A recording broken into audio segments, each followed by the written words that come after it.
right, looks like we are live. What's good, everyone? OJ here. Welcome back to PlayerEssence Live. Boom. What's good, everyone? I am doing great. I hope all of you guys are doing fantastic. I know I am. Let's have a good show today, man. I am excited. We've got a lot of stuff to talk about. We've got more Nintendo Switch 2 news. Yes, sir. We're getting closer and closer. 2 weeks away, baby. If you don't count this week, it's next week. 1 week away. Just skip this. Just teleport your mind to Sunday of this week. This week and next week, Sunday. Let's go, baby. No, but we got some new information to go over. We've got some Metroid stuff to go over. Whoop, whoop. We've got Nintendo derangement syndrome, which is more of a joke. Don't take it seriously. We've got a lot of stuff to go over, man. It's going to be fun. We've got the new community features, but don't worry, guys. We still have our leaderboard at the top here. We still have our, we give our props. But yeah, it looks like we've got a leaderboard too, like a Twitch type of thing. So the more you comment, the more you, if you support, if you whatever, you'll get points. For like a community leader leaderboard. Like if you just send messages, you'll get leaderboard stuff. So yeah, it's just kind of cool. So it says, so this is what I heard. This is what it says. It says, what's the leaderboard? A place for fans to stand out in the community. Top 3 get special badges in the live chat. Resets every stream, so you can always try again. So yeah, there you go. But yeah, shout outs. But we're still gonna have both. We're gonna have our community leaderboard up here, and we're gonna have this one, so more engagement's always good, so that's good. So yeah, shout outs though, guys. Big love though. Let's start off though with my man Clabby. Thank you for the $2 dono. Hey yo, let's go. I think it starts, the community stuff starts like once the stream starts. I don't really know, but anyway, I bet they've been working on that one for a while. So yeah, cool stuff, man. Cool beans. Cool beans. But anyway, let's get into some shout outs, shall we? Hit that like button. If you have not hit that like button yet, hit that like button. Let them know that we are streaming. But my man Dior's always here first. Clabby is here as well. Shout outs to Clabby. Sabotoas, what's good? I got here first badge. Yeah, pretty much. Oh man, D Money with the 53 months of Elite Ninja pledge. Thank you so much, D Money. D Money on the spot, Johnny on the spot. Make a D Money till you drop. Hey, shout outs, man. Thanks so much, Mr. D Money. Also, Clabby, let's get your name on the board as well. Clabby94 is the Hokage and Stream Ninja. Anybody that's 2 or more, you can pass it my man Clabby on the board, baby. Clabby94. All right, let's go. Big love. Thank you so much, Mr. Clabby. Appreciate that. Thank you for the 2. Thank you for the 2. Shout outs. Party Man is here. What's up? Party Man is here as well. Let's see here. George says $5 on Felipe for the Felipe. $5 on Felipe for the comment of the night. Justin and Caitlin, what's up, man? Shout outs. Welcome to the stream. Dallas Nelson is here. Yo, yes, sir, Mulatto. Got a crown. 7Dio with the $5. $4.99 in the chat says, what up? Oh, they just paid off my Switch 2. Let's go. Trails of Azure music, please. Yes, sir. I got you. Yeah, people, I'm starting to see people say that they paid off their traded in stuff, paid off their stuff overall. So yeah, good stuff. All right, let's see here. Trails from Azure music. All right. Thank you so much for the $5. You're now the new Hokage. Yo, big love. Thank you for the $4.99 centaroonies. Thank you so much, man. I appreciate that. Let's get some music going here as well. Thank you for the $4.99. Appreciate that. Everybody, that's $4.99 more. You good, my man? 7Dio for the top on stream and stream Hokage. Let's go. Thank you so much, 7Dio. Also, let's see. Who else is here? Bead Queen. What's up, Big Queen? What up, young lady? Marcel Wade is here. Caitlin and Justin is here too. What up, Caitlin and Justin? Good to see you here. Hope everybody had a good weekend, man. I hope you guys all had a good weekend. I know I did. Green Ninja is here as well. Let's see here. Well, when others are buying Switch 2, I'll be buying a PS5 8TB hard drive with SSD. Got my PS in April. Been saving money, buy Switch 2 later this year. Shoutouts, man. Yeah, spend your money, get whatever you want. It's all good, man. Boo Boo Boo Boo. What's up, Boo Boo Boo Boo? Welcome to the stream. Jack Dugan. What's up, man? Best YouTuber out there? Hey, I try to be. Even though I know I'm not. But speaking of YouTuber, we got tomorrow morning at 10 a.m. Eastern. Make sure you guys check out my Sea of Stars video. Sea of Stars got a big update. Shout outs to the Sea of Stars team. Sponsored your boy again. They actually would have sponsored me last year, but I was too slow to get back to them writing for the sponsorship. But it would have been 3 years in a row sponsoring Sea of Stars content. So make sure you guys check out the video. I checked out the game once again. It's incredible in 2025, 2 years later. Free DLC, free updates. So tomorrow morning, 10 a.m. Eastern time, new Sea of Stars video. All platforms. What more can you ask for, baby? 2025. Let's go. So make sure you guys check out that video tomorrow morning at 10 a.m. Eastern time. Let's go. Kamikaze, what's up, man? Just another artist. What's good? Big Nintendo derangement. I got something to share later, OJ. Nothing too wild. Hey, it's all good. Deck fans are mad that Cyberpunk looks better on Switch 2. I did see Blunty's video about some Steam. Well, I mean, Steam Deck fans are always like, I don't know what the issue is. You know. But like, I don't know, whatever. You know what I'm saying? Like, I'm not in the Steam Deck world. I don't have a Steam Deck anymore. So yeah, it's all good. But apparently some were upset. So yeah, that's that. At the end of the day, you know, it is what it is. People are stupid, man. Can't have a civil conversation without someone saying Nintendo should apologize for keycard. I mean, well, they did. I mean, not they didn't apologize, but they explained what it was. You know, they said, hey, look, this is for third parties so they can get the content on the platform. That's just really what it comes down to. Because a lot of them aren't going to pay for the bigger cart sizes. So one of the things like which we talked about before, I don't want to spend too much time on it because we already did go over it, is that on the Nintendo Switch 1, a lot of developers were able to, I mean, the system wasn't as powerful as other systems, so therefore they could get away with making the games lower quality. The Nintendo Switch 2 is a higher quality system, so you have to have bigger file sizes, so that's the issue. Party Man Kart. 2 weeks away from the new Switch 2 era. Yes, sir. Fresh brand new Mario Kart World dropping for the first time in 11 years. Yes, sir. Play the new Mario Kart World Arc theme for this new era, please. Oh, okay, yeah, I got you. The real party is about to start. Yes, sir. Yes, sir. The real party man is about to start. So let's see what music he's asking about. Mario Kart World Arc theme. I'm not sure what the Arc theme is. Let's see here. There's the main theme, but I'm not sure what the Arc theme is. Okay, the Arc as in like the new arc of Mario Kart. Okay, I got you. Yeah, the main theme. I thought there was actually like an arc theme, like you know, but it's all good. Shout outs though. Big love. What's up, Nick93? Welcome to the stream. And Cybertaurus with the opening thread. Let's go. Pull that opening thread. Yes, sir. Pulled the trigger and pre-ordered the physical edition of Cyberpunk 2077. The Cybers. My hype to play that on Switch 2 is real since Cyberman. I never finished it. 37 on the board. Hey, yo. Let's go and stream extended. Overclock Buster. Oh, yes, sir. Yes, sir. I might actually do some Claire Obscure Expedition 33 notifications. I freaking love that game. I just beat Claire Obscure Expedition 33. Holy smokes. That game is freaking incredible. Storytelling's a little bit awkward and weird, but yeah, adds to the charm. But yeah, I might want to do some notifications for that too. Shout outs to Cybertaurus with the big $25. You are now the new Hokage and Stream Ninja. 2 JoJo's on the board as well. Ayo, let's go. Thank you so much, Mr. Sabatois. Leading the board. Let's go. Appreciate that. Cyber, we're gonna get you some music, right? We're gonna get you some music too, right? Let me know what you want. I got a couple tracks for you with your name on it. Hey yo, Cyber T, thank you so much, man. Appreciate that.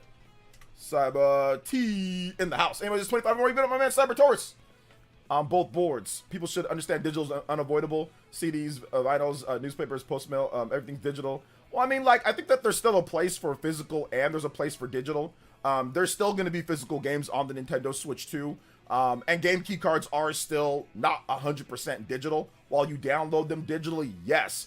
It's not tied to your account, which is the main thing with digital, is that it's tied to an account. This one you can buy and sell and trade and stuff like that. So, well, I agree that, yeah, everything is going digital. I still disagree with that there still needs to be a balance. I don't like game key cards, but I think it was a situation that Nintendo really didn't have any choice because of the cost of the cartridges, considering how many developers did not use the 32GB cartridge and actually started doing game key cards on the Switch 1, which isn't talked about a lot, but whatever. Everyone knows that they started on Switch 1.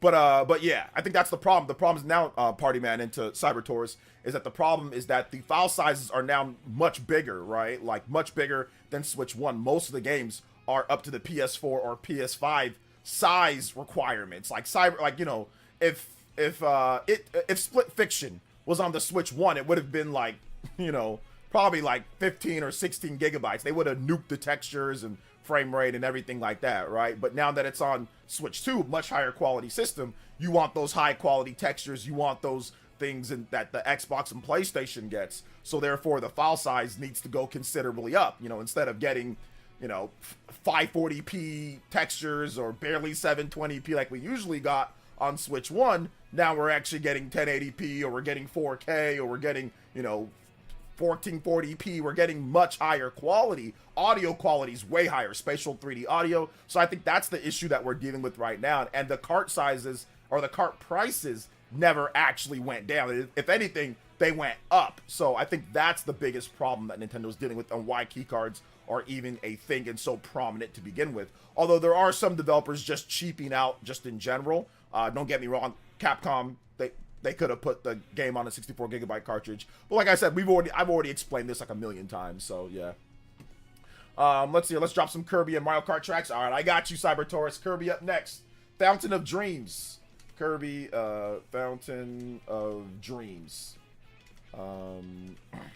Let's see, I don't understand why it's either a game key card or 64GB card. Why not offer cards in 16GB variant? Why are games getting larger, not all 64GB cards? They probably wanted to bulk produce the 64GB cartridge. Most games that are big enough to be are going to be over 64GB. So, for example, Hogwarts Legacy is over 16GB. Hogwarts Legacy is over 16GB. Ride Out is over 16GB. What's it called? Sonic Cross Shadows is over 16GB. All of these games, or most of these games that people are complaining about, would have to be on a 32GB cartridge, and most developers aren't going to pay for that, just like we saw with Switch 1. They weren't going to pay for a 34GB cartridge, or sorry, 32GB cartridge. So most of the games wouldn't even hit the 16GB requirement. If you want next gen or current gen games, there are almost no games on PlayStation and Xbox, like big games, that are 16GB or less. That's just a small amount, you know? So most games aren't even on 16GB. You can get away with it on Switch because you could nuke the textures and nuke the everything to make it just look a lot worse, you know, and you can fit it within a 16GB cart. But on Switch 2, you're vastly improving the quality of the textures and of the audio, so it's going to be above that 16GB limit. It's going to have to be on a 32GB cartridge or a 64GB cartridge. So that's the problem right there. The majority of games would still be above the 16GB cartridge. So even if Nintendo had a 16GB cartridge, I mean, there might be a game or two, a couple games that might be able to be on that. The large majority still wouldn't be able to fit on that size limit. And once again, 32GB makes sense, but 32GB is still very expensive. Like, most developers didn't want to pay for a 32GB cartridge on the Nintendo Switch 1.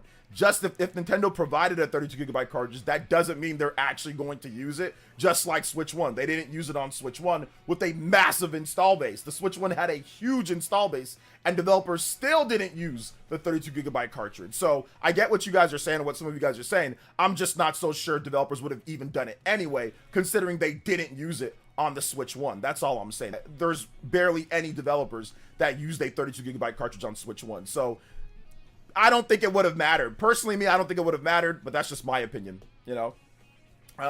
Cybertorch with the $5 donation says that's shameless test of the leaderboard. Yeah, I'm competitive. Yo, let's go. Thank you, Cybertorch, with the $5. We're gonna add it to the top though. We still add it to our leaderboard as well. Thank you so much. Of course, you have saying YouTubers making rage bait articles saying Nintendo's forcing screwing over third-party devs to make game key cards. Yeah, that's definitely not true. That's further from the truth. At least from what Doug Bowser said. I don't think they forced them. I think that was their idea, in my opinion. But the 64GB cartridge is there for them if they want to use it. It's there. A lot of them don't want to use it. Just like the 32GB cartridge, they didn't want to use it. So, yeah, that's just really what it comes down to. There's not really anything more or less than that. So yeah. Let's see here. Let's see. Of course. Appreciate the rant yesterday about some of these trolling fools. Various Francis creeping through the Venom Spidey. I know, man. I had to freaking put that guy down, man, because all he's been doing here since he's got here from the Steam Deck video. All he's been doing is being completely ridiculous. Okay, I've offered him money to come talk since he wants to argue all day. I've offered, hey, you want to make this into a debate? Let's do it. He's refused every single time. Anytime I say anything, he's a freaking contrarian. He's a freaking contrarian. He challenges every single thing I say. When I prove him wrong, he says, oh, well, you're a Nintendo channel. He just reverts back to your Nintendo channel, even though we talk about multiple different topics here. You can't call me out for something, and I'm not going to rant on this too long, but you can't call me out for being a hypocrite about Nintendo versus Xbox and PlayStation, and then when I give you multiple examples of me not being hypocritical on those same things, say, oh, well, your Nintendo channel, you got Nintendo logos in the corner, so no. What I wanted to hear was, you know what, OJ, you're right about that. My bad, man. You know, you didn't, you know, you're fair about stuff like that. That's all I wanted to hear, and I would have allowed him to stay. But he's just going to completely move the goalpost every time. I don't have time for that. You know what I'm saying? Like, I have time for fair discussion and debate. I don't have time for people that are going to just sit here and constantly be contrarians and constantly move the goalposts and shift when I prove them wrong. Like, if you want to debate, that's fine. We can discuss, but let's not do that. I don't go to nobody else's stream and do that. Don't do that here. You know? Anyway, moving on. Let's see here. Yeah, Metroid Prime 3 got a new trademark. Metroid Prime Hunters got a trademark. I think Nintendo, that's the reason why Nintendo hasn't dated Metroid Prime 4. It's going to be at an event, probably a Nintendo Direct, and they're going to shadow drop the games and then say Metroid Prime 4 release date with the new trailer. So I think that's what's going to happen, but we'll see. Nate E with the 48 months of Ambu tier says, should really be known, references the RPG variety channel. Happy anniversary, OJ. RPGs, Nintendo, anime. That's kind of how I see the channel. I changed the banner back to my old banner that says that. So that's what the channel's about. Doesn't mean we don't talk about, like I said, PlayStation, like talk about Claire Obscure Expedition 33. We talk about lots of stuff here. You know what I'm saying? I mainly discuss Nintendo RPGs, and we discuss anime at times too. So yeah, that's it. Like, it's no more, no less, man. There ain't no conspiracy. I don't care what anybody on the internet says. There ain't no damn conspiracy against Microsoft or Sony or anything. It's simple video game talk. That's it. There's nothing more. There's nothing less. And that's it. You know? That's it. It's like I said, there's no conspiracy here, guys. Like, there's no, oh, crazy defense for, like, no, it's just video game talk. It's just video game talk straight up. Microsoft, Sony, Nintendo, whatever. We just talk video games. We have fun. Like I said, we can be spirited. We can debate. We can agree or disagree. But we're not going to go anything more of this. You know what I'm saying? You're a fanboy because of this. You're like this. Nah, we ain't doing none of that. I'm not taking none of that. You know what I'm saying? Like, there ain't going to be any of that anymore. I'm not going back and forth with people all night either.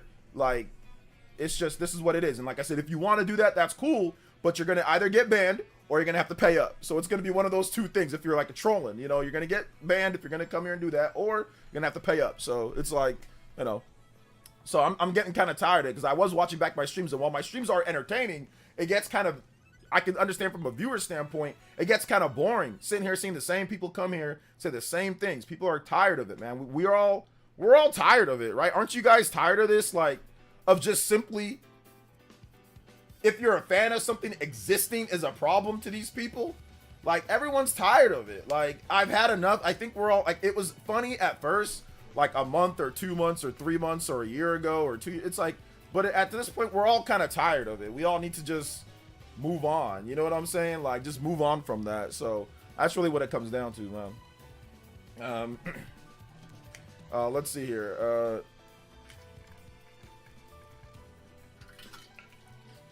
I see, I'm tired of every channel I go to, it's all negative. That's what I'm saying, like, Caps. Like, listen, there's a time and place to talk about things that are positive or negative. Like, we just did so right now with the game key cards. We don't like them. It is what it is. We explain why they're happening, why it's good, why it's bad, why I don't like it, why you like it, don't like it, and then that's that. That's the start and stop of it. It's not some type of crusade against Nintendo. Same thing with Sony and the marathon thing that happened recently. Okay, Sony with Bungie, they made a mistake. They've been jacking people's artwork. Okay, that's what they did. They're getting a lot of heat for it. Okay, that's it.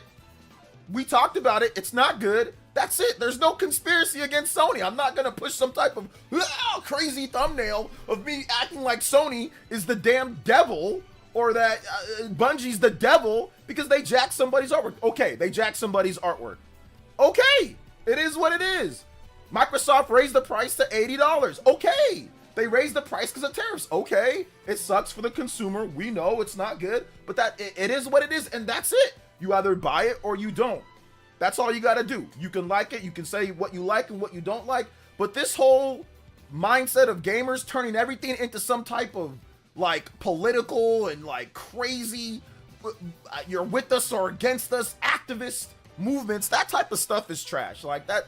Get that out of here. I'm sick and tired of it. And people have been doing this for decades now. And we've all been doing this for decades. Like, listen, you say what it is, you say what the news is, unless freaking Shuhei Yoshida or who's the current president of Sony, or unless freaking Shuntaro Furukawa pulled out a gun and shot someone, I'm not going to be treating nobody like the damn devil, or Bungie went out there and tombstone pal drive the Nintendo fan that tried to buy a Nintendo Switch 2. I'm not going to be sitting here and acting like there's some type of Rosa Parks moment on the back of the bus or something. Like, it's just video games. You can be passionate, you can talk about it, you can like or dislike whatever you want, but these psychos that are taking this in like it's the damn like a civil rights movement, that stuff's stupid. We just gotta cut it out. We gotta cut that out. So yeah, we're done. Anyway, let's move on to some more stuff here. Let's see, you're talking to brick walls. Yeah, no more talking to brick walls, my man. We ain't doing that anymore. We talk about it, we say what we say, then we move on to the next thing. That's it. Yeah, just look at the debate between Onoit's Alex and Darkstar 777. Basically, Darkstar 777 made a video calling out Alex on his contradicting opinion on piracy. So Alex and him had a debate a few days ago, and it's a pretty civil debate. Worth a watch. So wait a minute. He'll debate him, but he won't debate me? No, I'm not gonna watch that debate. I'm not gonna watch that debate. What a joke. No, I'm good. I'm not gonna watch that debate. What a chump. No, I'm not gonna watch the debate. Anyway, good for them, but what a sissy, dude. Anyway, moving on. Let's see, can you put me in the 2-week concussion? Put you in a 2-week concussion? No, I'm okay, man. I don't want to get in trouble for child abuse, Cold K.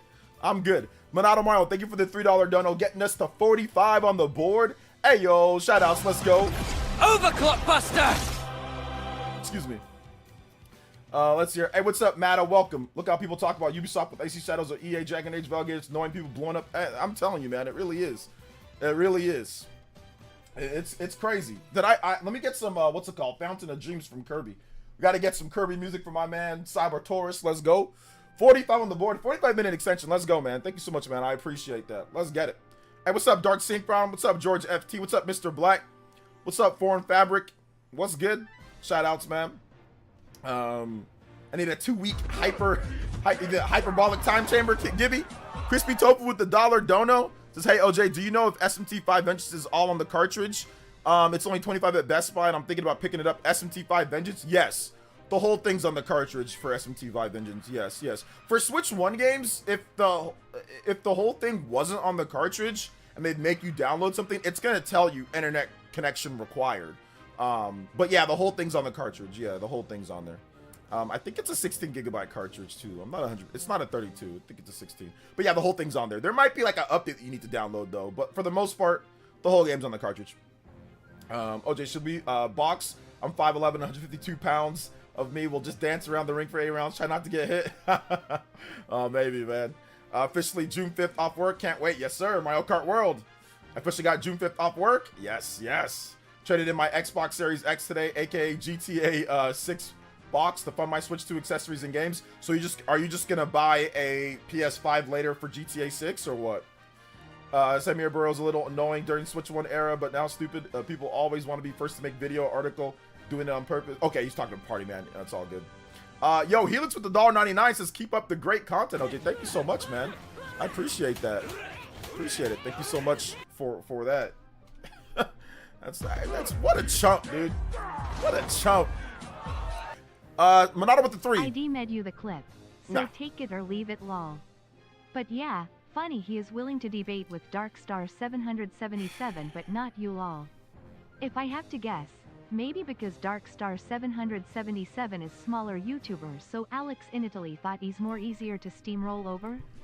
Lol. Yeah, once again, I don't really care about their thing. That's fine. Thank you for the $3, Monado. Thank you for the... Any chance SMT 5 Vengeance gets a Switch 2 upgrade? I hope it gets a Switch 2 upgrade, but if it did, it would just get a new release, considering how Sega and Atlas do things. Cyber Taurus, I think it would actually just get a new release and they'd make you pay again instead of an upgrade. But yeah, it could definitely get a it could definitely get that for sure.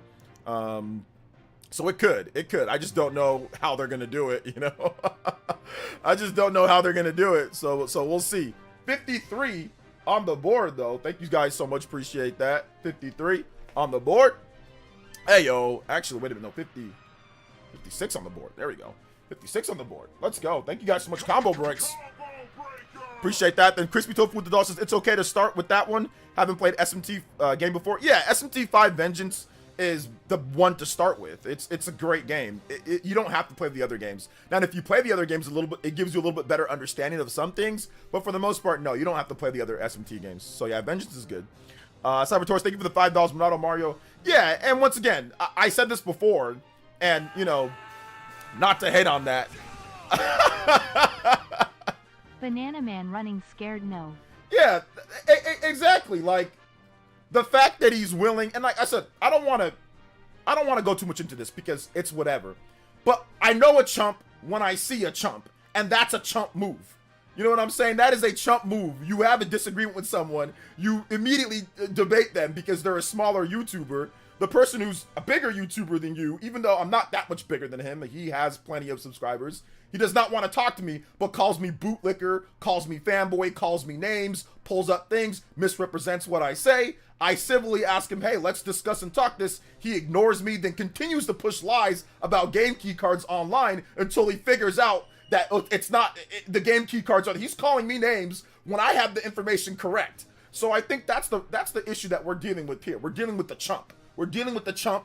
We're dealing with someone who always tries to act big and talk big and look big, but is really a small man on the inside, a very small man on the inside. So I don't have anything else to say. I don't have anything else to say about him or whatever, his community. I wish him the best of luck and all that, but I know a chump when I see a chump, and that's a chump.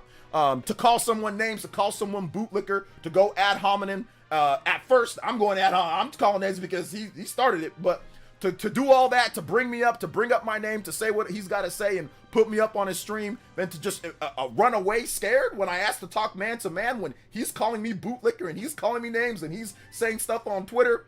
You already know a chump when you see a chump. That's it. He's like I said, he acts all big and bad and takes off his shirt, but he's a little guy on the inside. He's scared. He ran scared, but that's okay. Debate the smaller YouTubers, that's fine too. Make yourself look all big and bad when you're not. You know, you're scared of someone that's a little bit, that'll make you look silly. So that's what I'll say on that, and I'm not gonna say anymore. I will be done. So you guys can stop trying to link me stuff and do all that. Stop trying to do that. The dude ran scared from me, and that's it. That's the start and stop of it. But it's fine. It's no big deal. Let's see here.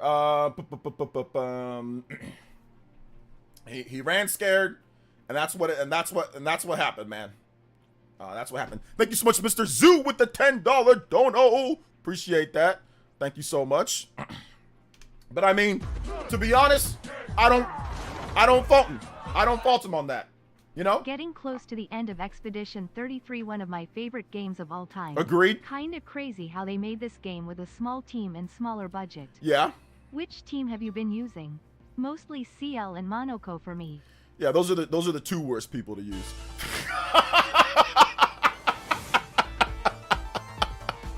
Zoo with the $5. The situation on Switch 2 is bad enough. Oh my He gosh. doesn't have to lie. Why not just make the actual arguments instead of call names and exaggerate the problem? Well, because he didn't research what it actually was. It was new information overall, but it doesn't, I mean, for him, it seems weird because he's a PC gamer, so it wouldn't really matter about the physical situation or not. He gets all of his games digital for the most part, so it didn't make sense in the first place. So that's why he got it wrong, because he didn't actually research what it was. He just said what he felt like saying, but that's the reason why he ran scared. He ran scared because he knows I'm more intelligent than him, and he knows that I know what I'm talking about. That's the thing, because he instantly knew, because some of the people in his stream were telling him, I think you're wrong about that, man, and people told him on Twitter and all that type of stuff. So he just makes snide little jokes, calls me names and stuff like that. Completely fine by me. Once again, my mom and my dad taught me a chump when I see a chump, a classic bully who sits there, acts all big and bad, and then when you stand up to them, they go running with their tail in between their leg and go back to their own echo chamber and talk about you. And that's exactly what he did. He thought I was gonna back down because, I don't know, whatever the case is. I didn't back down. He's a chump, I'll say it again. And once again, when I manned up and said, hey, let's do this head up, he decided to run away. So that's all it comes down to, guys. That's it. Monado Mar with another $1 dono. That's all it came down to. So I wouldn't have debated me either. If I was him, I wouldn't have debated me either, because he would have been very wrong. I know what I'm talking about. So yeah. Kirby music. So that's all it comes down to, man.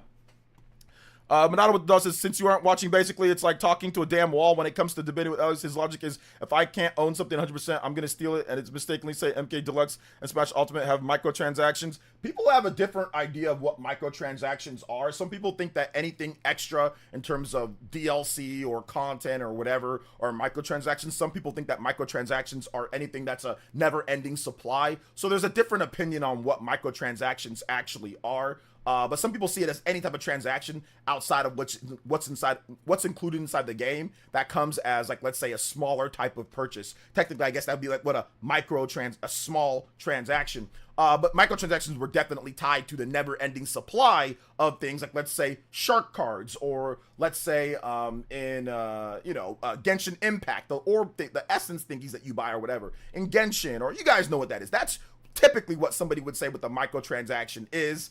Usually stuff like that, would be like DLC, right? DLC and microtransactions are usually two separate things. Some people actually include them as the same thing, which, once again, that's up to other people's interpretation. But I can tell you, as somebody who was around before microtransactions started, but then when DLC started, DLC was not seen as microtransactions and vice versa. DLC was seen as DLC, and microtransactions were seen as never-ending supply of microtransactions that never go away. You know what I'm saying? Fortnite has them and stuff like that, right? Cosmetic purchases, whatever the case is, right? Those were seen as the microtransactions, not like DLC. But it is a little bit different in terms of how some people see it. So, yeah. All right. Market are packed with content without microtransactions. Once again, Monado, it's just people see things differently, so it is what it is. I don't really care. Whatever. I love debates. Why is everyone scared? I think the reason why people are scared of debates is because it's gonna make them look bad. That is the number one reason why somebody who took debate in high school and did logic, if you take the two courses of debate and logic, it's very easy to see why somebody would back out from a debate. It's very easy. The psychological stress that a debate can put on your mind is intoxicating, especially if you're someone who isn't actually that guy. You've got a lot of people like him that puff their chest out, talk all big and bad, but once again, when you get down to who they are, they're small, they're chumps. Okay, they're chumps, and you're never ever in that case with something like that gonna go against somebody that you think knows what they're talking about. That is a bad idea. That's not scared of you. Now, you can pick on little people.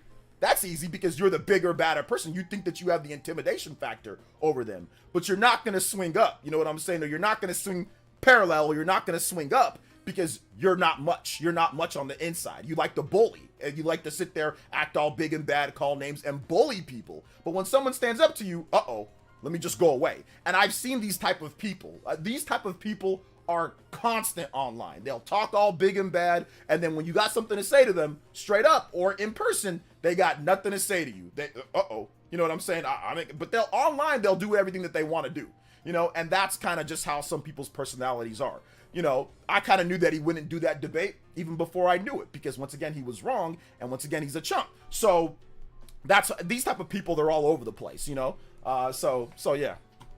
Gibby with the $9.99 says, I saw someone say that if your Walmart Switch pre-order has a shopping bag next to it, it'll be delivered by them and not UPS or whatever. I guess that's how we're guaranteed 9 a.m. launch delivery. Yeah, I think that's what they want to do. The 9 a.m. launch delivery. Yes, absolutely, Gibby. So I'm getting one from Walmart too. My wife is going to be picking that one, or she's going to be here getting that one for me.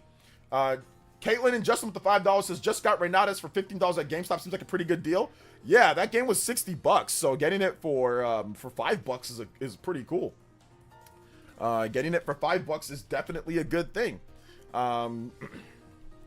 Let's see here. Hey, what's up, Ryu the Burninator? Welcome to the stream. Welcome. Cybertoast, another $5 says, Ben asked me, I better be careful. He's gonna get peeled. Bad joke. Gonna help it. No, it's all good, man. Once again, it is what it is. Let him do his thing. You know, I'm over it. You know, at the end of the day, I'm over it. Let's see here. I don't blame you, players. So I don't have the tolerance for people who resort to name calling and take me over supposed conversation. Yeah, like, you know, I'm name calling now. I'm Trump, you know, stuff like that. But that's because of what was said to me first when I tried to reach out pretty peacefully over things. But once again, it is what it is. At the end of the day, listen, man, it's all about, it's just video games. It ain't that serious. I said that to him in a personal message. It ain't that serious. It's just video games. So yeah, I'm like, whatever, you know? Yeah, if you don't watch, if you will steal a Lambo if you don't like it, yeah. So we're gonna get to, we already got to the news on Metroid Prime 3. You missed it, Fox. So essentially, Nintendo trademarked Metroid Prime 3 and Metroid Prime Hunters. So we talked about it already, but you can talk about it now too if you want.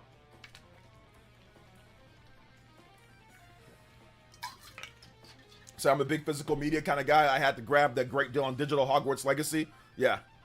Got to hear Cyberpunk 2077 is not a game key card. Yeah. Good enough for you. Hey, there you go. Mr. Block, shoutouts. Mr. Block. Shoutouts, Mr. Black. Welcome. Christian B World, Donovan. Seriously, OJ, very. It is serious. Yeah, I know. It's video game serious business. Did you guys see the new footage of Cyberpunk? It looks really good. I mean, we still got to see frame rate and stuff like that. Like, you know, the frame rate should be good. But we got to wait and see, like, the final frame rate. Like, see how that 40 frames per second mode looks out. But in terms of visual quality, visually speaking, it looks really solid. There was a comparison between Steam Deck. There was a comparison between PS5. There's been various different comparisons, and so far the footage looks good. It looks good from what I'm seeing, so excited for that. Excited, like, to see that we're actually getting something, once again, that's up to the quality of what we've seen on Xbox and PlayStation, like, you know, PS4, Xbox One, or, you know, PS5, Xbox Series. So that's good. That's definitely a good thing. You know, not a bad thing. Now you disrespected my boy Monoko. OJ, you can use all his enemies' attacks. The reason why Monoko's not good is because it's luck based. His whole thing is luck based with his roulette thing. So when you need to maybe use something, it's nowhere near as powerful, and then you have to try to plan your attacks with that. Clair Obscur is a game that's easy to break, so there's really no point in relying upon someone who's luck based. Don't get me wrong, he can be very powerful at times if the right thing, if his wheel lines up, and there's different ways that you can modify that, but there's no point. The game is not hard enough, and there's no point in even relying upon that. That's the reason why I said that. Now CL or whatever her name is, she's actually pretty good. She's not a bad character at all to use. She's actually pretty strong, and she can be a really good support character as well. But I would say that the top three characters are definitely Verso, Mael, Verso, and Lune. Those are the top three characters. I guess Ciel can be intertwined with Lune depending on how you like to fight. But Lune definitely, with her, she can revive, she can heal, she has powerful elemental magic. She's the only person that has that, like, that type of magic that she can do. So that's the optimal team, are those three. But once again, it is fun to play as CL. It is fun to play as Monoko. They're all fun. Everybody's fun to play as. I'll just say that. Like, all of them are really fun to play as.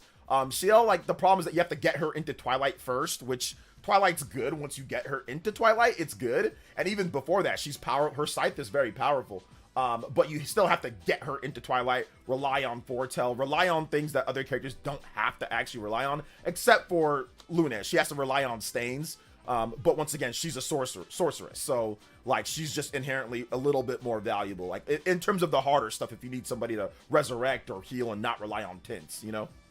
So, yeah. I beat the game at level 84. I was at level 84. Verso was at level 84. Everyone else was like a level 83 or 84. I think CL was like almost at level 80. Monoko was like at level 70 something. So I almost one-shotted the final boss. And I'm playing on the hardest difficulty. I almost one-shotted the final boss with Verso. So yeah. It was a pretty easy conclusion. But there's still more harder stuff that I have to go do, like other stuff, like bosses and things. So I'll go do that. So Shio, Monoko, and Verso. Yeah, once again, they're not bad, but Mael's definitely better than both of those two characters. Like, if you want like the best team, it would be Mael. It'd be Mael and Verso are like, people say Mael's better, some people say Verso's better. I think it's really based on how you use your Pictos, on who's better or what they do. But yeah, those are the two best characters in the game, are Verso and Mael. And then from there, it's like everybody else. I like Luna, but Shell can be just as good if you, like I said, plan out what she can do, like with her side. She's very powerful, but once again, like, you don't have any type of like magic user on the team. That's the problem. Like,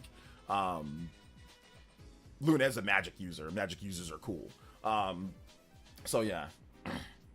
So Verso's definitely better. Verso, he's better, like I said, from the raw strength, Verso's better. But Mael has some things that Verso can't do in the game. So there's just some of her attacks and some of her moves that, like her gradients, for example, are really good. Her gradients, Verso's gradients are good, but Mael has a gradient that's incredible. That's legitimately incredible. So that's the thing too. It's like, if you're grading it on everything that the character can do, Verso, just raw strength, yes, absolutely. But if you include gradient attacks and other things, Mael is incredibly powerful. So yeah, which gradients, you don't even really have to use gradients depending on what level you are. Especially if you're playing on normal, you might never have to use gradients. Like, you can literally ignore them. I barely use the gradient attacks. I only use them when I absolutely needed to, or just when I felt like messing around and playing with them. But I really don't even need to use them that much, at least in the main game. Now, once again, side content, we'll see. So yeah. Let's see here. Yeah, I'm gonna get all the legs. I'm gonna get all the legs with Monoko as well. But yeah. I was on Marlon's stream yesterday, and he had a coping and seething people out say that Cyberpunk footage was PS4 graphics. He was out here saying that Cyberpunk footage was PS4 graphics. Well, I don't know how it's PS4 graphics when there's nothing to compare to the PS4. So like, if it's Phantom Liberty, there is no Phantom Liberty on PS4.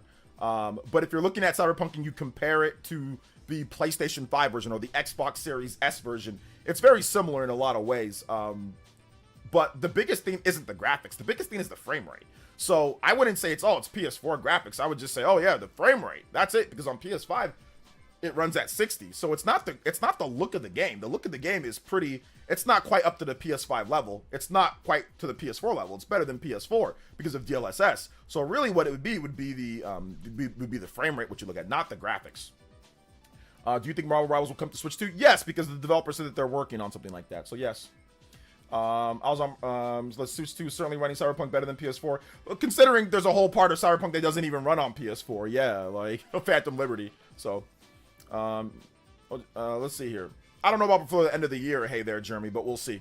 OJ, do you think we'll get Nintendo Direct on June or July? Yeah. Just to clarify, people in the chat were saying PS4 graphics not Marlon. Oh, okay, yeah. Well, I mean, obviously, people in the chat, okay, it's a bunch of hardcore Sony guys. Of course they're gonna say that. I thought it was Marlon, but no, of course, it's his chat. His chat is like super Sony, so of course they're gonna say stuff. But that's okay. It's no big deal. It's not the truth, but that's okay. Let's see what's up with Xenoblade Chronicles. Where's the Switch 2 update? Hopefully it's free, but well, we'll see, man. Let's let the system come out. They've already announced the first free updates. Let's let the system come out, and then we'll probably get updates as we go along with the years. So let's let it come out first. Let's let it come out first. Cyber Torch with another $10 dono. Yes, I'm gonna go do the boss. And remember what I want to do is I want to level up to level 99. I found a great place to level up. So I just want to get to level 99 and max that out first, and then I'll go do all the places. So I'm at the dark shores, just grinding and leveling up. I'm getting a level every like 5 minutes or something like that. So I'm just gonna level up, max out everything, and then I'll go do the rest of the side content. But there's no point in going there without leveling all the way to level 99. Let me get to the max first. Let me get the little trophy thing, and then let me just get to the max level, and then I'll put my final pictos, my final stuff. Unless I have to change it, I'll line up everything the way that I want it, because I'm still mastering all my pictos, because I got some new pictos. So I'm still mastering all those, so I'm just using that to master every single picto, so I can have every single possible lineup that I can get. I can put all my Luminia points into everything, then I'll go and do all the content, you know? So yeah, Cybertoast with the $10. So I had a feeling at the very start of the game that Mael was going to be awesome. I was not disappointed, one of my favorites. Also, Streamlabs being weird. Oh, Streamlabs being weird. Okay, if Streamlabs is being weird, I think you just need to refresh it, and then it'll work. I'm not sure. Yeah, sometimes it acts weird every now and then. Cybertorch, thank you for the $45. Another 10 on here. 105 on the board. We're going even further than beyond. Yo, let's go. Combo break. What did you end up pre-ordering in terms of games and accessories? No games right now. I just got the camera, and I got the Pro Controller. Let's see here. Renwar's drafts for grinding is good, but it takes way too long to fight the enemies in there. The Dark Shores are way faster. So I get what you're saying, because I've been there before, and it gives you plenty of experience, but it takes a little bit too long sometimes to beat some of those enemies. The Dark Shores are super fast, and it gives you a pretty good amount of experience. Plus, it gives you a pretty key resource for grinding. So I'm just going to grind out there. I'm almost done. Let's see here. Only game I'm getting that launches Cyberpunk 2077. That's fine. Let's see here. How's it PS4 graphics? Cyberpunk 2077 is literally unplayable on PS4 initially. Well, I mean, yeah, but how it being playable or not, that's not the graphics, you know? That was the frame rate. That was the frame rate and crashing and bugs and glitches, not necessarily the graphics.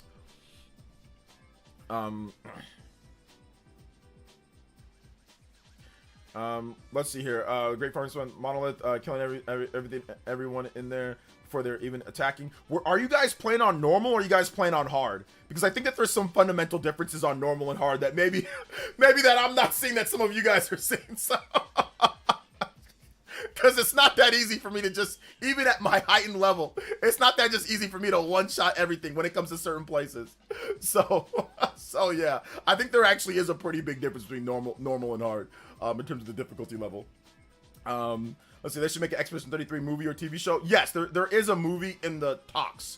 They are talking about a movie. Normal, okay, yeah. Normal is a lot easier. There actually is, I was reading online, there actually is a pretty good gap between story, normal, and hard mode. Like, there is a good gap between them. So yeah, also keep that in mind. Like, everything just doesn't die in one hit on my game. Even though I'm super powerful, I'm super strong, I've got super strong pictos and everything like that. Everything just doesn't one shot and they're dead. No, that's not how it is for me on the extra, like, harder areas. No. It's not like that. Let's see here. OJ, I would like to say something important. I just want to know you're truly appreciate no nonsense approach to gaming and content. You're a real one. Thank you so much, Enigma. I appreciate that, man. After beating the game, there was some mechanics named some sense Rico Chroma. Yeah, absolutely. I feel like Expedition 33 would work better as a TV show. Yeah, a TV show would work better because you know, like, you can kind of set things up over the course of time. A movie can work too. Like, hey, look, you just set up, like, the premise, and then you go out there and you do what you gotta do. But yeah, a TV show or a movie would work. I think they like the Fallout TV show, that would work fine. Expedition could work as a series because there's been so many expeditions.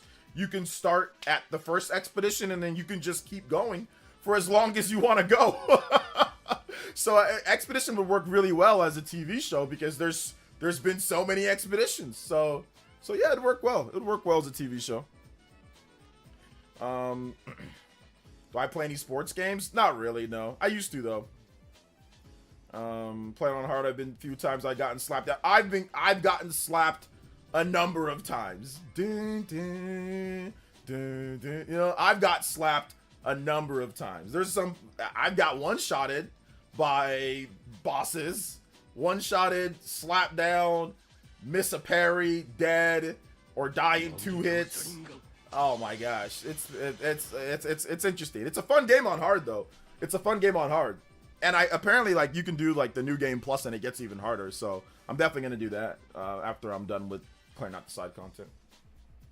Yeah, the parry window is smaller on hard mode, which, so like I said, it's actually a pretty good balance on hard mode. Like the parry window is tight on hard mode. On normal, I saw people play it on normal, and I saw people parry things, and I'm like, that is not the timing for parry. I was watching a streamer play it, and I'm like, I sure as hell didn't parry it like that. He parried way too early. He parried, and I know exactly the boss that he was fighting in the attack, and I'm like, that's not a parry, because I would have got slapped. I would have got hit with that. I would have got impaled, and it would have been game over. He parried every single one, and I'm like, because I can see the character moving their parry, and it was like, boom, parry. I'm like, that's not a parry. What the heck? That's not a parry. But anyway, yeah, it's all good though. Like, I recommend playing the game on normal. Like, playing it on hard will just frustrate you. Like, for most people, playing that game on hard and having to parry will just frustrate you to no end. So I can understand playing it on normal. I can understand that. Shout outs to Paul Gale, or even playing it on the story mode. Like, just, the game's difficult. Like, that parry stuff is difficult. It's not, I'm not gonna sit here and say it's the hardest thing ever. I'm not trying to say that. But what I'm trying to say is that, like, it can be very annoying to be fighting against a boss and then you miss parries and then like everybody just dies, you know, or like they just boom, just smash, and then you're just like, that's annoying. So I can understand why some people just play on normal or easy. Paul Gale with the 45 months. Thank you so much, Paul Gale. Appreciate that. Wait, hold up. Don't put spoilers in the chat though, Nick93. Don't put spoilers about what certain expeditions we're doing. People are still playing. It's a fairly new game, so don't put spoilers of what certain expeditions we're doing, because that's a spoiler. So yeah. Dodge Gang? Let me tell you something right now, man. Dodging sounds fun until you fight certain bosses, and dodging becomes a non-option.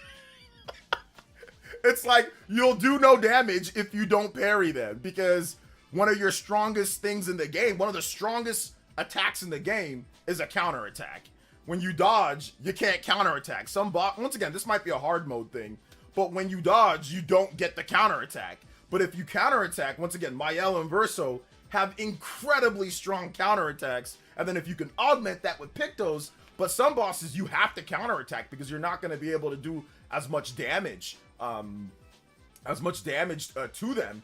Otherwise, you're going to just be fighting them for forever. It's going to be damage sponge. So counterattacks are incredibly powerful. But yes, dodging is good when you don't know the pattern and you need to, you know, not get hit. Dodging's very good. Plus, you can earn AP if you have the Dodger Pictos, so it's good for that for sure.